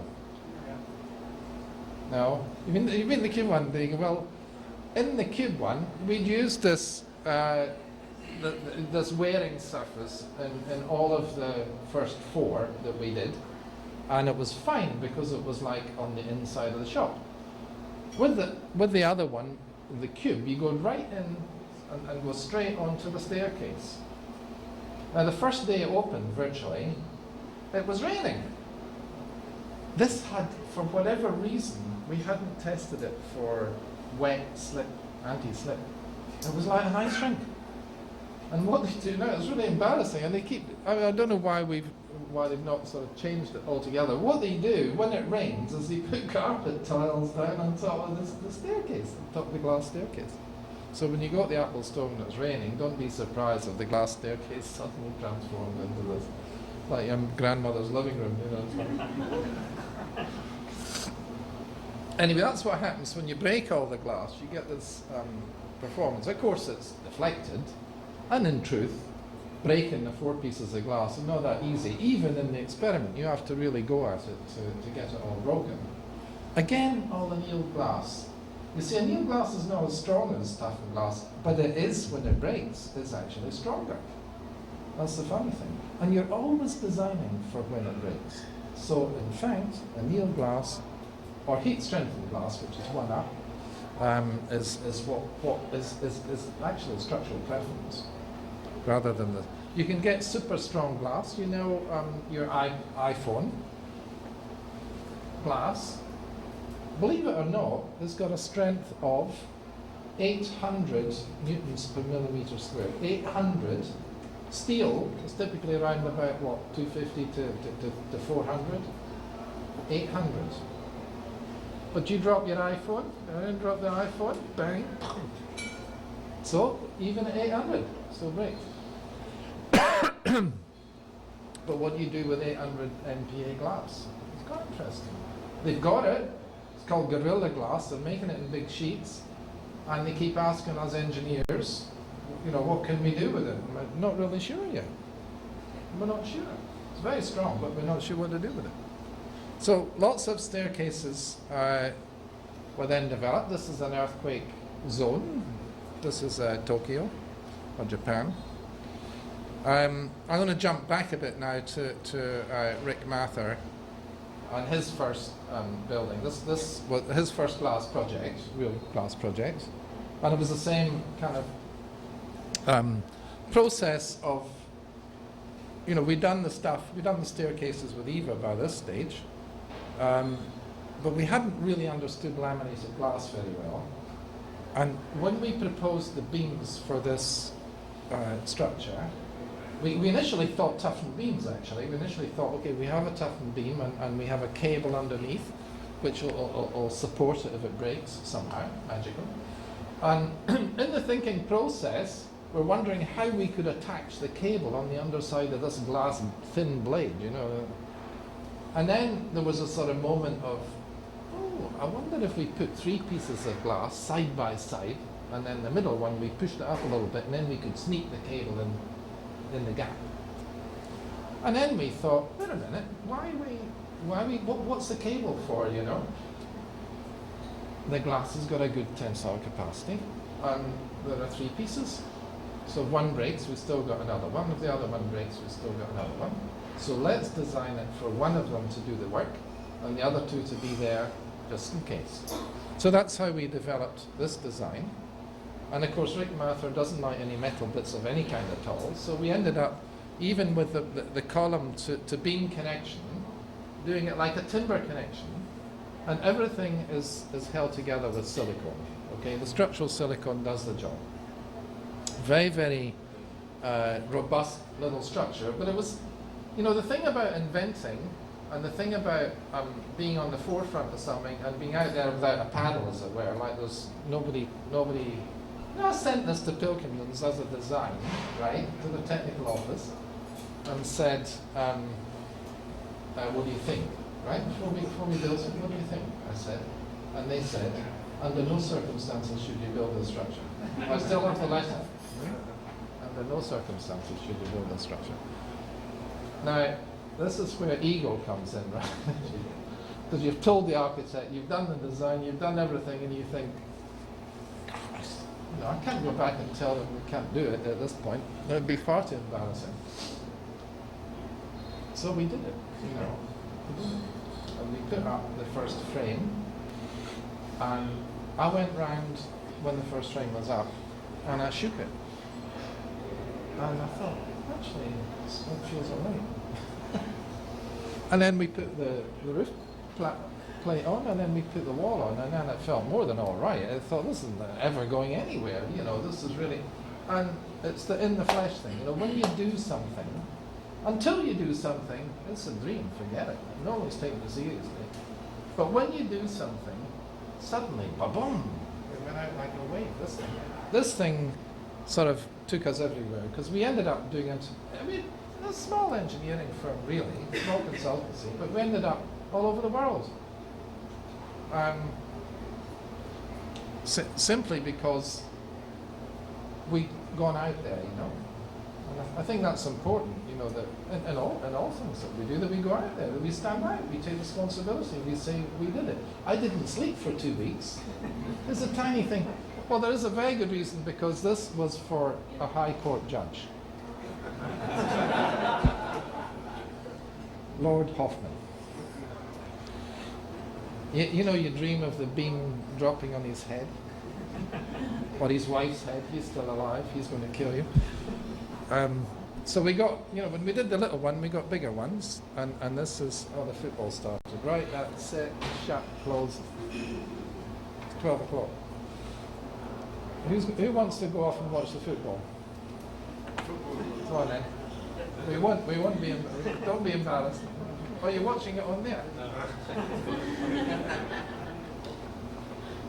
Anyway, are the others prepared to go with this for a little while? Okay. So this is the sort of big brother of the little thing. Once you do one thing, off it goes, and people start to do it. So this is a bigger version. It's a public building rather than a private one. But same process. Laminated glass beams, laminated glass column. A little bit of fitting for the sun on the roof here, and a little cantilever canopy, so extra details creeping in. Now, this was the first time that we really got challenged as engineers, properly challenged as engineers. We'd done the glass stuff, that's fine. And then suddenly we got this opportunity in Tokyo to design a canopy. It was just a canopy in a building, for heaven's sake. It was a Tokyo Forum, so it's quite a big, important building. And the canopy was over an entrance to the underground. And we got a little sketch, the one before this one, from the architect saying, they wanted to build this glass canopy, 10 meters cantilever, 10 meters cantilever, that's like, went to this room, cantilever, in all glass. And I'm thinking, in all glass, in Tokyo, are you kidding? Are you mad?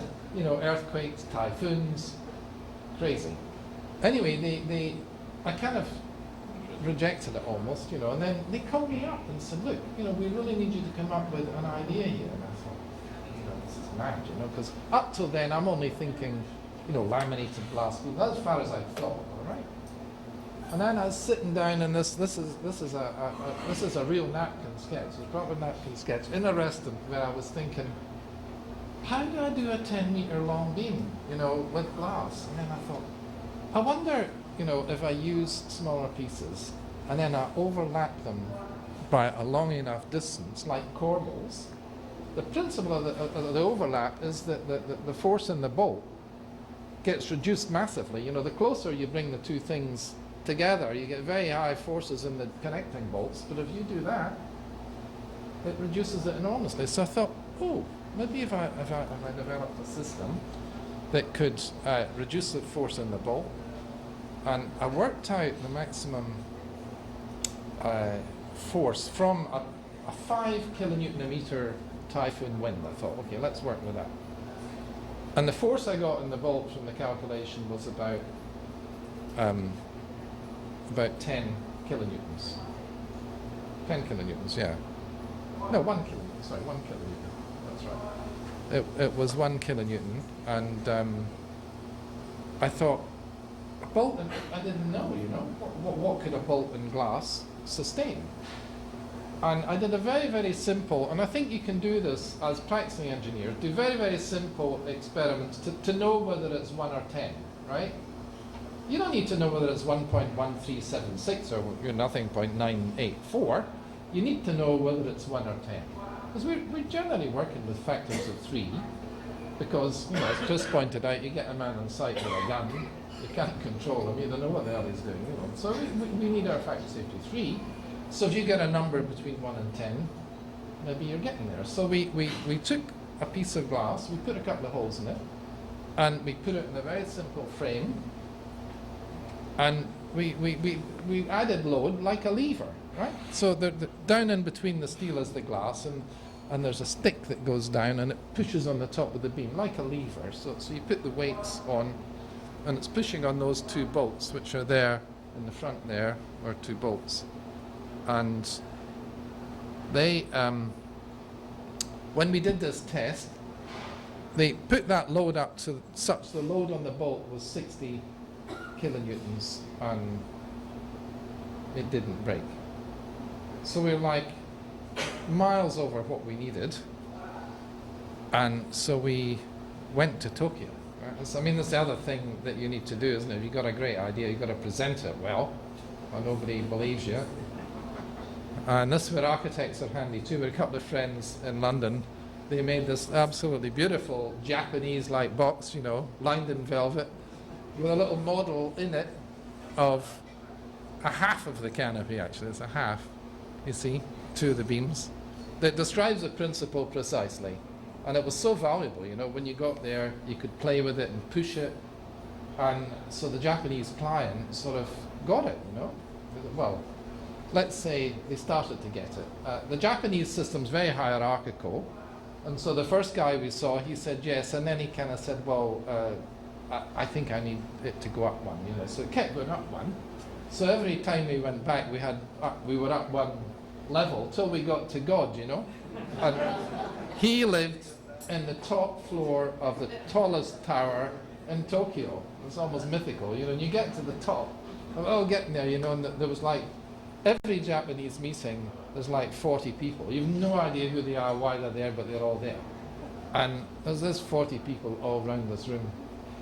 And in comes the head of the Tokyo Metropolitan Government. You could hardly see him. He was only about 5 foot, you know, so where is he? Oh!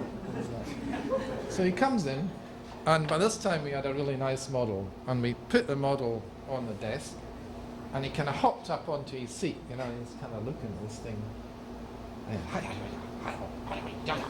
And then he jumps off, and they all went, we were all, right? And off he went. Oh, so what did he say? What did he say?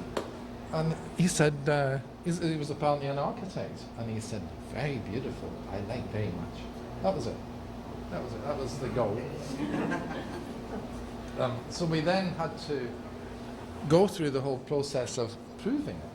And that was brilliant, because the Japanese they really love to put money into researching an idea. It's brilliant. And it's apparently because they're all one. They're Japanese, and they're Japanese to the core, and they're all Japanese. So that when they do something, it's for Japan and for the Japanese. It's really, you know, they have a very integrated thinking.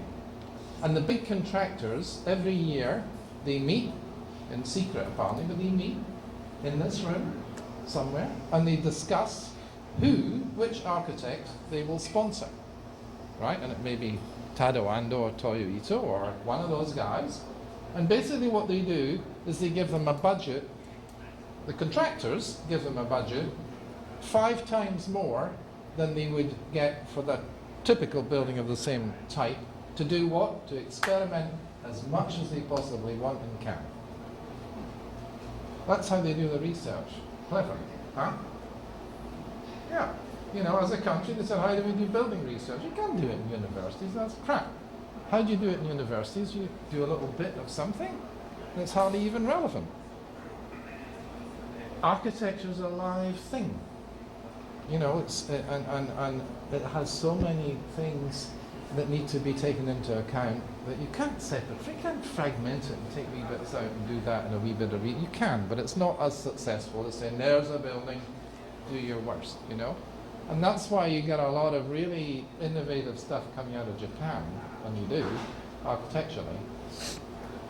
And you get the chance to explore the thing in detail and really sort it out. So this you know, we'd been asked in the beginning how much we thought the budget was for this, you know, so we'd worked out £180,000 for this canopy to be made in England, taken to Japan and erected. When we got to the first stage, they said, well, we'd like to give you £90,000 to do some tests. I said, what? Oh, okay. So, you know, we got this beam made, this was the longest one, and it's sort of 5 meters long, and we got all the holes drilled in this CNC machine. Now, it's a funny thing because the glass industry works to plus or minus 3 millimeters for generally for holes and dimensions, typically. And when we asked this glass guy, we said, okay, we want very accurate holes because of our design. How accurate can you do them? And he said, oh, you know, plus or minus 3 millimeters. I said, that's funny, you've got a CNC machine. They said, yeah, but it does plus or minus 3 millimeters. That's weird. So we were getting the metal bits done by a metal guy, and you know, he's got a CNC machine. We said, well, you know, what can you do your thing? He said, oh, plus or minus nothing. Yeah, all right. So that's funny, the glass guy, he can only do plus or minus 3. And he laughed, he said, no, he just doesn't know how to use his machine. No, but I never asked him to do anything other than plus or minus 3, so that's what he thought it did. So the metal guy came and tuned his machine, and we got all of these holes absolutely bang on. Now the funny thing is that the Japanese, they knew the design depended on these holes being bang on, and they knew the glass industry did plus or minus 3 millimeters. Because they were also the glass industry in Japan, same thing. So they turns up at this site down in the east end of London, really scrappy, you know, all bits of stuff lying in the yard, really terrible.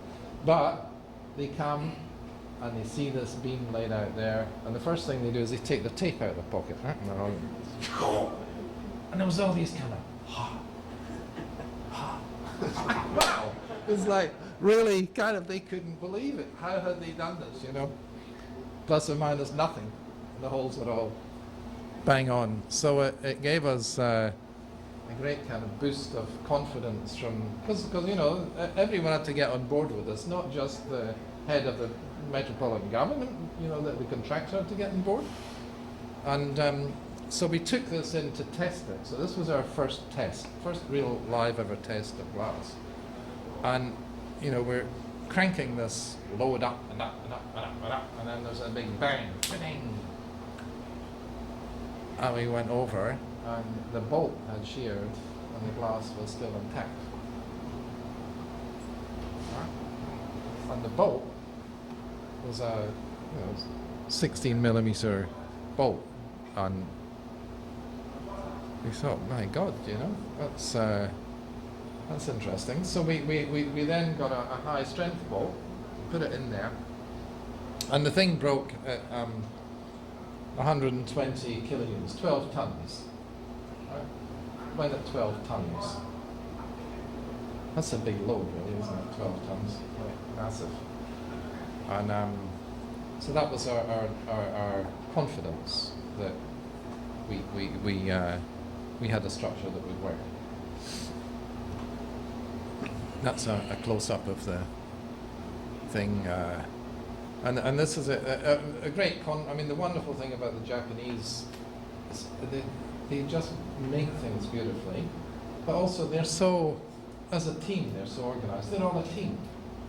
And, you know, they all have the same uniform on, and they've all got the little cell phone and everything. It's wonderful, really. It's a different kind of thing, you know. Like we're good at crazy innovation. They're good at doing wonderful repetition and stuff. You know, like in their culture, they do all this sort of everything, flower arranging, archery. It's all repetitive. It's all within the craft. We've gone to heaven or something. I don't know what our, you know, we're monotheistic. We're kind of going out there to space. And those two things, when they act together, you can get a nice result. And anyway, they built this thing, and you know, the edges of glass are quite nice, and you get a lot of nice light coming through it, as we were getting here. And then the contractor guy came along and he said, we need to put aluminium trim on the edge of the glass. Oh, what? You know, what do you want to put aluminium trim on the edge of the glass for? And he said, well, that's the vulnerable bit, right? I said, well, kind of, yeah, I guess. You know, you could chip the edge. He said, well, you know, someone might come along with a hammer and break the edges. You think, well, Glasgow, yeah. Maybe. Manchester, maybe. Tokyo? I've been to Tokyo. I mean, that's all. They don't do that in Tokyo, really. But anyway, he got his way, and in the end, they put this black stuff.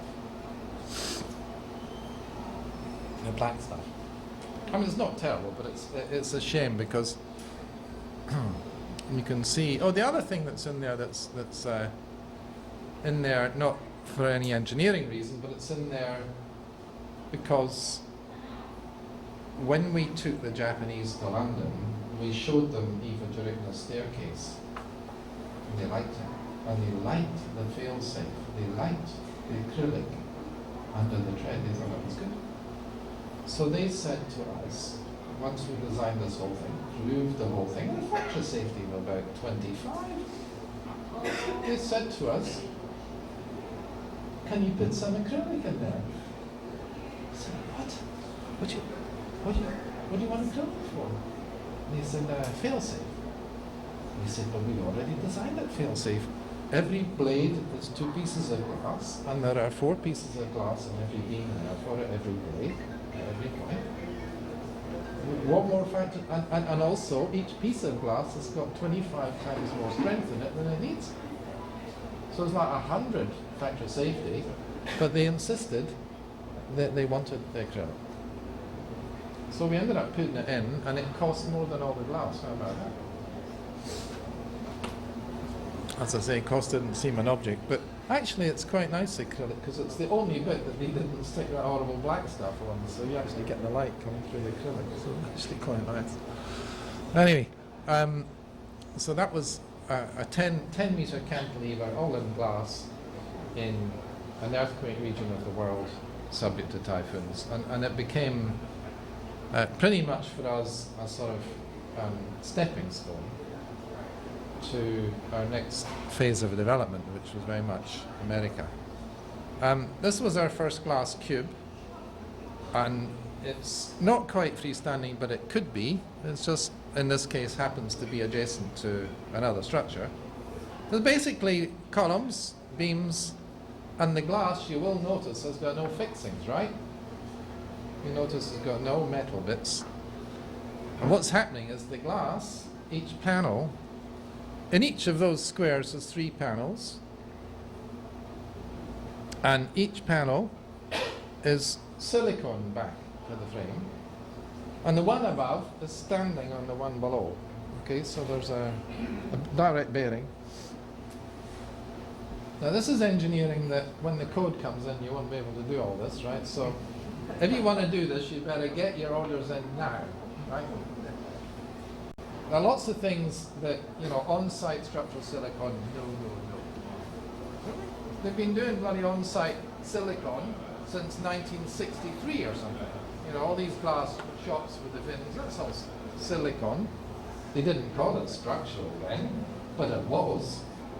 Of course it's structural, it's, you know, it's having a role, but not proper structural silicon, done in proper factory conditions.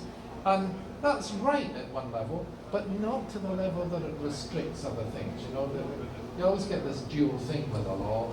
It protects everyone and excludes everyone else, right? That's the nature of the law. So we're lawless at the moment and we can have fun.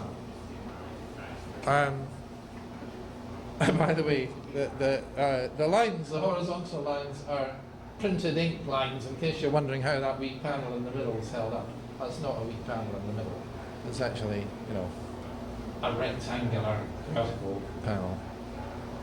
And all the beams and things, they're laminated. Again, this is the first, right? This is laminated friction grip connection. There's a lot of firsts coming in here. The stacked glass is first. This detail is the first. They had done friction grip for single planes, but you get no fail-safe.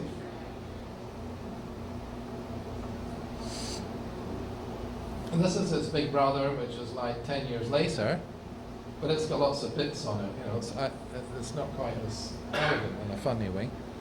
But of course it's in the middle of New York, so it's got a lot of publicity. This is the staircase wherein you will see the carpet tiles and you roll in the rain. And all of this was made with pieces of glass which were about 3 meters high, like 3 meters, 3 meters, and 3 meters. Now Steve Jobs also did not like those bolts, right? He didn't like them. So when this was built 2004, by 2008, you could get 10-meter long pieces of glass laminated. So Steve Jobs said, right, okay, rebuild. Well, they rebuilt the whole thing with like 10-meter high pieces of glass rather than.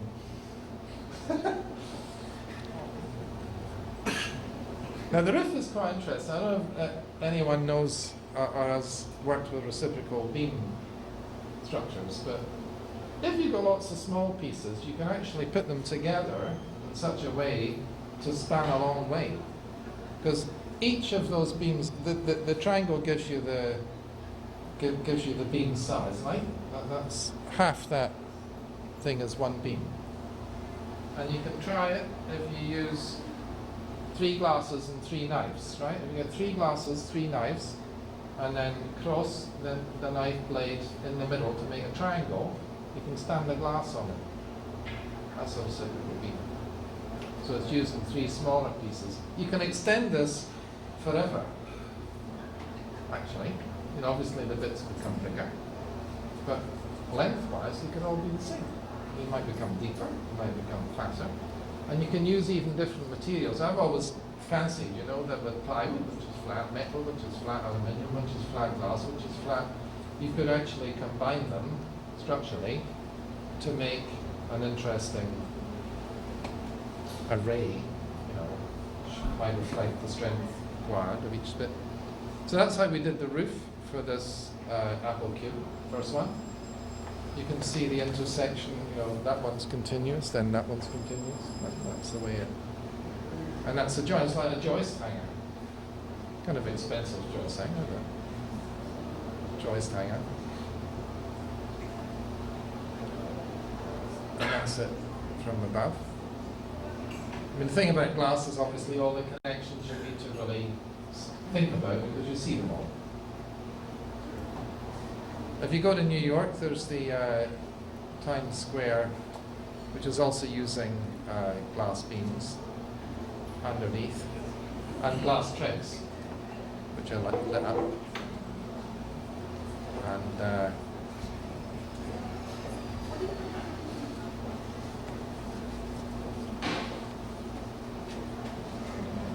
that's the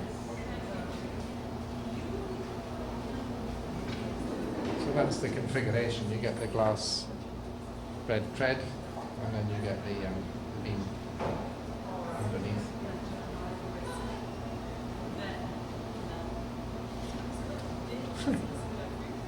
This happened during construction. So there's now a row of bollards there. He would have gone straight into the glass structure.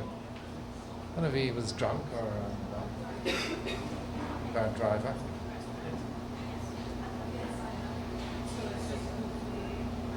That's the beams. They actually sit on a wall, and the wall is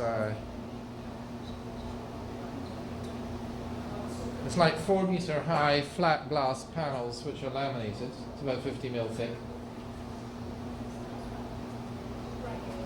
And I'll just tell this story about the cable supported glass wall in Philly, and then we can eat and go and watch football, right? This is we're talking about St. Pancras station earlier, and this is the same diameter. It's the same span as St. Pancras station, believe it or not. And that end wall, the architect wanted to have as transparent as possible. And so we come up with an idea. This is where I want to go back to what I was talking about earlier, that if you are given enough time during the design process, that you can actually come up with something that's a good benefit for everybody. And we designed this wall to have cables which are spanning basically from an arch down to the bottom. It's about 30 meters, right? And the cable needs to be tensioned, so we put a weight, cast iron weight, on the bottom of the cable to tension it. Very simple idea. But it meant that you didn't need a beam at the bottom, right? You're just holding, and the arch does all the work. Nice engineering result. The arch always has the same load on it. Always, so therefore it's very efficient. And it meant that we could design this wall right through in detail. And the client kept saying, how much is it going to cost? So we worked it out, and we said, okay, it's going to cost $100 a square foot, we said. And he said, $100 a square foot, okay, I can just about manage $100 a square foot. So, now this is the bit that really was the day of reckoning and day of the dawning realization of what it is we do, can do, and should do to help everybody, which is we put this thing out to tender. The 3 best people who we thought could make a wall like this. So there's Miro, and there's Pilkingtons, and there's ASI, who used to be in America. And we actually sat down, we talked through the design with them, we said, okay, off you go, give us your price. So they all came back. There's no designs that look like this one, first thing. So what did the first one done? He said, okay, I'm going to design a cable truss. I don't want to kit out a cable truss. And I don't understand these weights at the bottom. I've got to hold it on something. What's he going to hold it on? He's going to hold it on a 30-meter long spanning truss, which takes up half the wall. Pilkington, they say, well, cables, we wouldn't use them anyway. So they've got glass blades about this wide, which bump into the theatre building at the back. And the fourth one, he decides, yeah, he can do the cable wall, but he's got to have the cables in both directions. And by the way, he doesn't understand these weight things. He's also got a big truss that spans 30 meters. None of them got it. You sat down, you told them about it. It's like, WL squared over 8, weight times distance. This must be the simplest engineering thing. I could tell you, you know, even a non-engineer, how that works. 2 minutes. Well, do you know what they didn't get? And this is the key. They hadn't done it before. What was it about it that we didn't know? The unknowns of music. There was definitely something in there that was unknown for them. Now, this is the whole thing. Of course there's something unknown from. It's bloody well new. Okay, who's going to do something new? Me as a contractor? No chance. Why should I? I'm going to do something new. What? What if it goes wrong? Who's going to pay? I'm going to pay. So Mr. Contractor does not want to do something, and I don't blame him, because if I'm Mr. Contractor, neither would I. Because you're giving me what? 4 weeks to think about something that's completely new. You're asking me to take responsibility for it, and you've got 2 other people thinking about the same problem in competition with me. No chance. I'm going to do what I understand or what I did last time. And that's how it is, and that's how it should be. Right? You shouldn't ask someone to take responsibility for the thing that you know you can be responsible for. And that's the key. That's the key. That was me suddenly realizing we could do for glass, and had been on the smaller projects, what we do for steel and we do for concrete. We take responsibility, you, Mr. Contractor, you just build it like we show on the drawing. Right. Now we ended up doing that because, number one, the three prices that came back, they were not $100 a square foot. Of course they weren't. They were like 250 because no one else can do what we do. So it's the fancy cost. You get the fancy cost. You know, they're the only people who can do it cost. And suddenly, we as engineers, we as design team, were saying, no, you know, you can do it like this. Here's the full spec. Here's the full calculations. You build it. So we then, of course, you open the door. You don't only have 3 people in the world, or in America, who can do this thing. You have everybody. Everybody who can put a glass structure together. So we got a local guy in Philadelphia, said to him, how much to put this together? $120 a square foot. Bit much, but he got the job. And he did it 6 weeks faster than programmed. Because we thought this thing through like nth degree. We had a peer review check. That is the benefits in the design process. Benefit for the client, benefit for the client visually, benefit for everybody, financially, visually, quality. And then you really get a sense, oh, actually we do. You know, it's the first time I thought, actually we really do bring value to something, really do. And you know, there are other projects we've done, which I won't go into, but similarly, so this is the wall going up. It's a very simple process, just cable hung, weight on bottom, put the clips in and drop the glass in. And it blows in the wind. The arch became very, very fine because of the constant load. So there's only 12-inch sections, 2 12-inch sections. And you know, when the wind blows, the nice thing about the cable is that the wall can move. I did think it might make you feel a bit sick, you know, that you sort of drive past this thing that's going to, so it actually doesn't. It's really, really tight like a drum. And it kind of moves like beautifully. And the weights go up and down when it moves. And you can sit below them in the rest and you can see them go up and down in the storm. Very simple connections. That's the weights. So you just made them architectural, right? And then you sit down there. You just sit down there and they go up. They don't really go up very much or very often, but that's what that's how they structurally work. You know, a very clean wall. Very simple design. And we did the roof too, which is a nice kind of Virindale barrel vault folded plate structure. So you don't need any lateral bracing. The whole thing has got no lateral wires going. That's it. It's like a solid plate with holes in it, if you like. But very simple. And with the cable walls, the vertical only cables, rather than having horizontals, you can go around corners. Right? This is a wall in Princeton we did thereafter. And I think I'm just going to flick through now because we must be getting hungry and well, what did I do? This wants to stop anyway, is it? Yeah, Tokyo. Full-scale mock-ups by the Japanese. Beautiful parts for the... You can always get them made, you know, if you need... There are people who make stuff.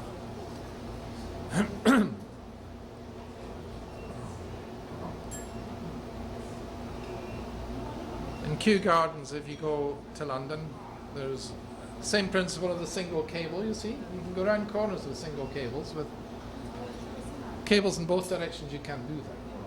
A single cable, you can do some nice geometry. and again stacked glass, right? So it means those brackets which are coming out from the cable aren't taking the load and becoming big. The glass is sitting one piece on top of the other. Makes everything fine. And we turned the vertical cable solution to horizontal cable solution, so these cables are tensioned by those weights there, so that when the wind blows, the cables go that way. And again, the glass is stacked top to bottom. One piece sits on top of the other. Now you might say, well, what happens when that breaks? And you have to replace it. Well, in fact, the silicone in the joints will hold everything about it. Hold the dead weight, no problem, until you do the replacement. And they expose the weights. They put this sort of town crest in Indianapolis, all the weights, and then they clad it. And when the wind blows, you see, particularly with this one, because it's magnified, you see lever arm, so you get extra benefit. So those do move. They're in the wind, they go up and down. So the walls go like this, and the weights are going like this. Dynamic situation. Cold bent glass is another way out of a problem. This is the VMA. We have beams which were going around the corner. They're all starting at the same elevation. They're all finishing at the same elevation. So when they're different lengths, you actually get different angles. And when you try and stick the glass on top of the beam at different angles, it's warped. So we had a bit of an issue because we discovered it was warped quite late on.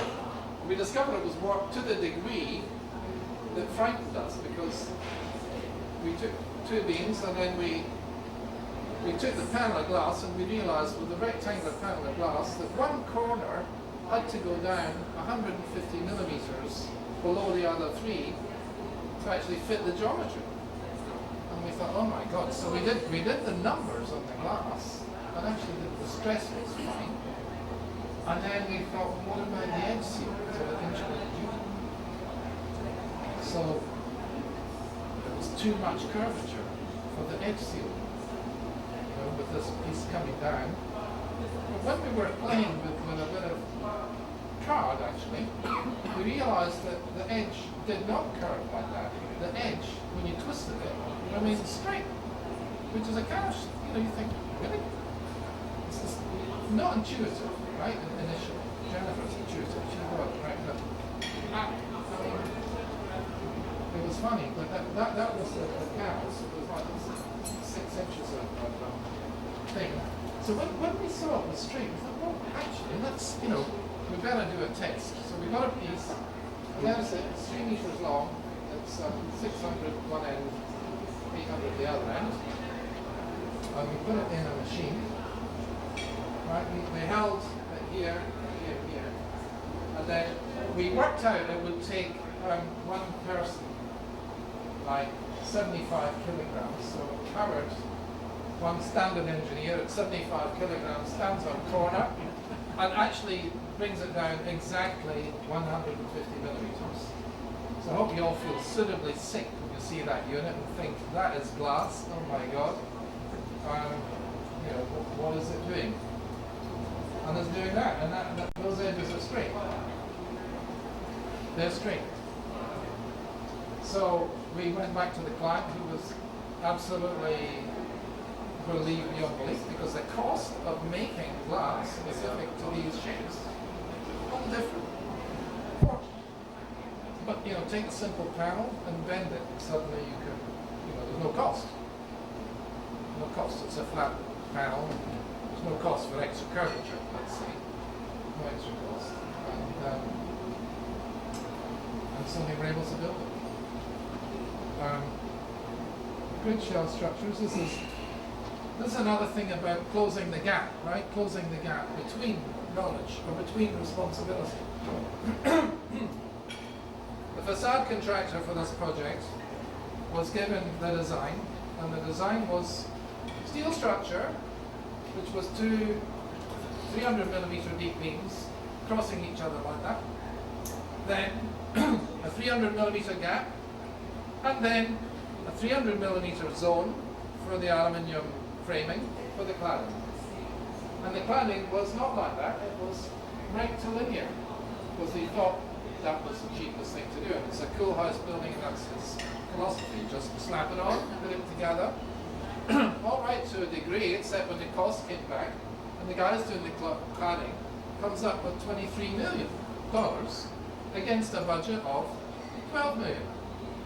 So we got called in, and they said, "What's wrong? You know, we budgeted $12 million. What's the problem?" So we said, "Well, your structure and your aluminium are out of sync. Why don't we bring them together?"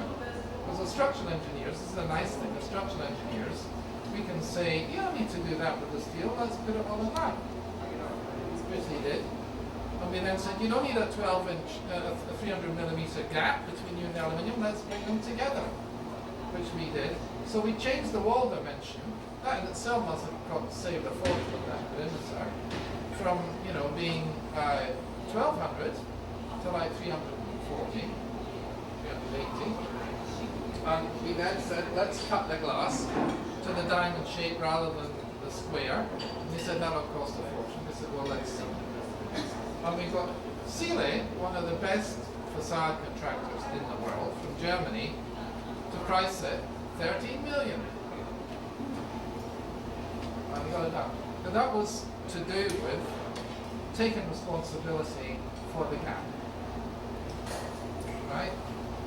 So when we drive the facade away from our primary thinking and don't engage with that at the level at which we could, we lose an opportunity. Okay? We lose an opportunity which has been falsely created to some degree. Facade is like product now, it is like the M&E machines now, to some degree, but not to the full degree that the M&E machines are there. You can still interact. In fact, with the M&E, as good architects, what have you all been doing? Good green architects. You've been trying to find out how to not be at the mercy of the machine, how to actually have the airflow through your building in a way that feels natural, as Chris was pointing out, makes you feel better and you want to come to work, you're more productive, da-da. The holistic thing of design starts with the design team, ends with the design team. The rest is manufacturing product. They have a different agenda, also a beautiful agenda, and also to be absolutely respectful for what they do. But don't ask them to do what they can't do and they shouldn't do. And don't let the responsibility fall through the gap between the frame and the wall. So, that was all stuck together, lots of beautiful testing. And just quickly, this is the mad Chinese, the threat of the Chinese. The Chinese are extraordinary. This is a 16,000 square meter roof, which we were called in very late on to consult on, and it was, the design responsibility was taken by the grid shell fabricator in China, who between September and December designed and built it.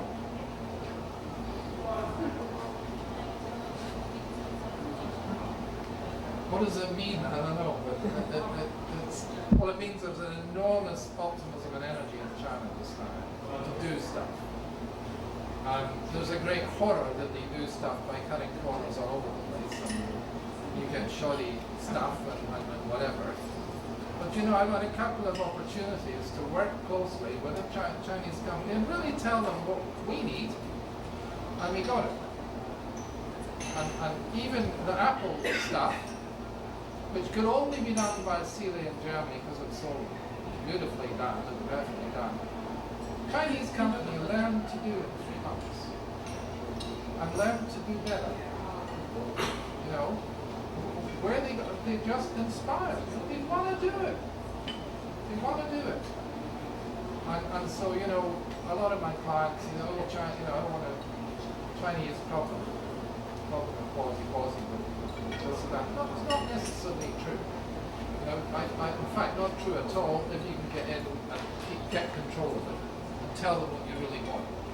And stop them before they start, because once they started, it's like the political system. There's one idea and you're going there, and there's no stopping.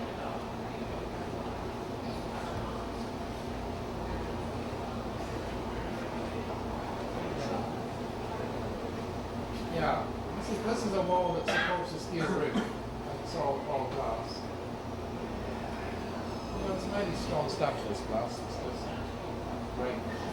We took a small part of this and we compressed it in a machine, and it failed at 180 tons.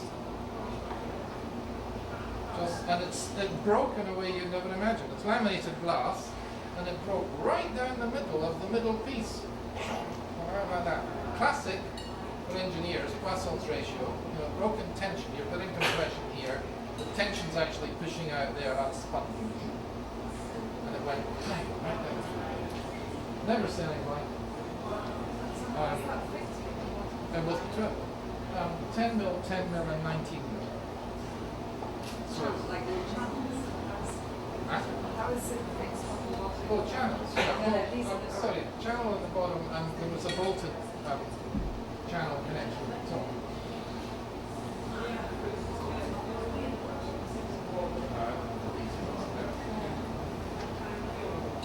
That's a channel basically, but the channel is then connected with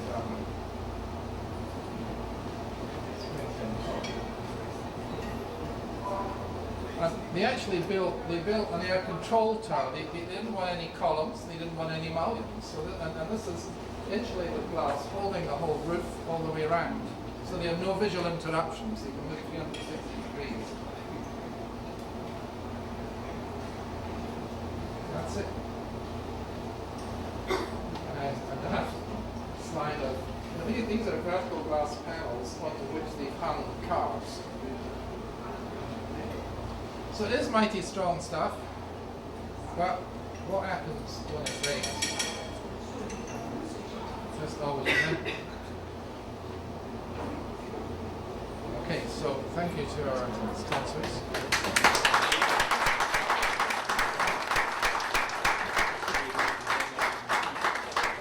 Let's go have some. Sorry. Just want to thank everyone for joining us. The salad bar is open for us right now, and the staff is gonna set up the tables for us to have the meal. Again, if anyone wants the copy of the presentations, just let us know, and we'll email it to you. Okay. All right. Thanks. Oh, special thanks to our ABS staff and Balroops for videotaping, as well as Chris and Tim. Thank you very much for joining us. Okay.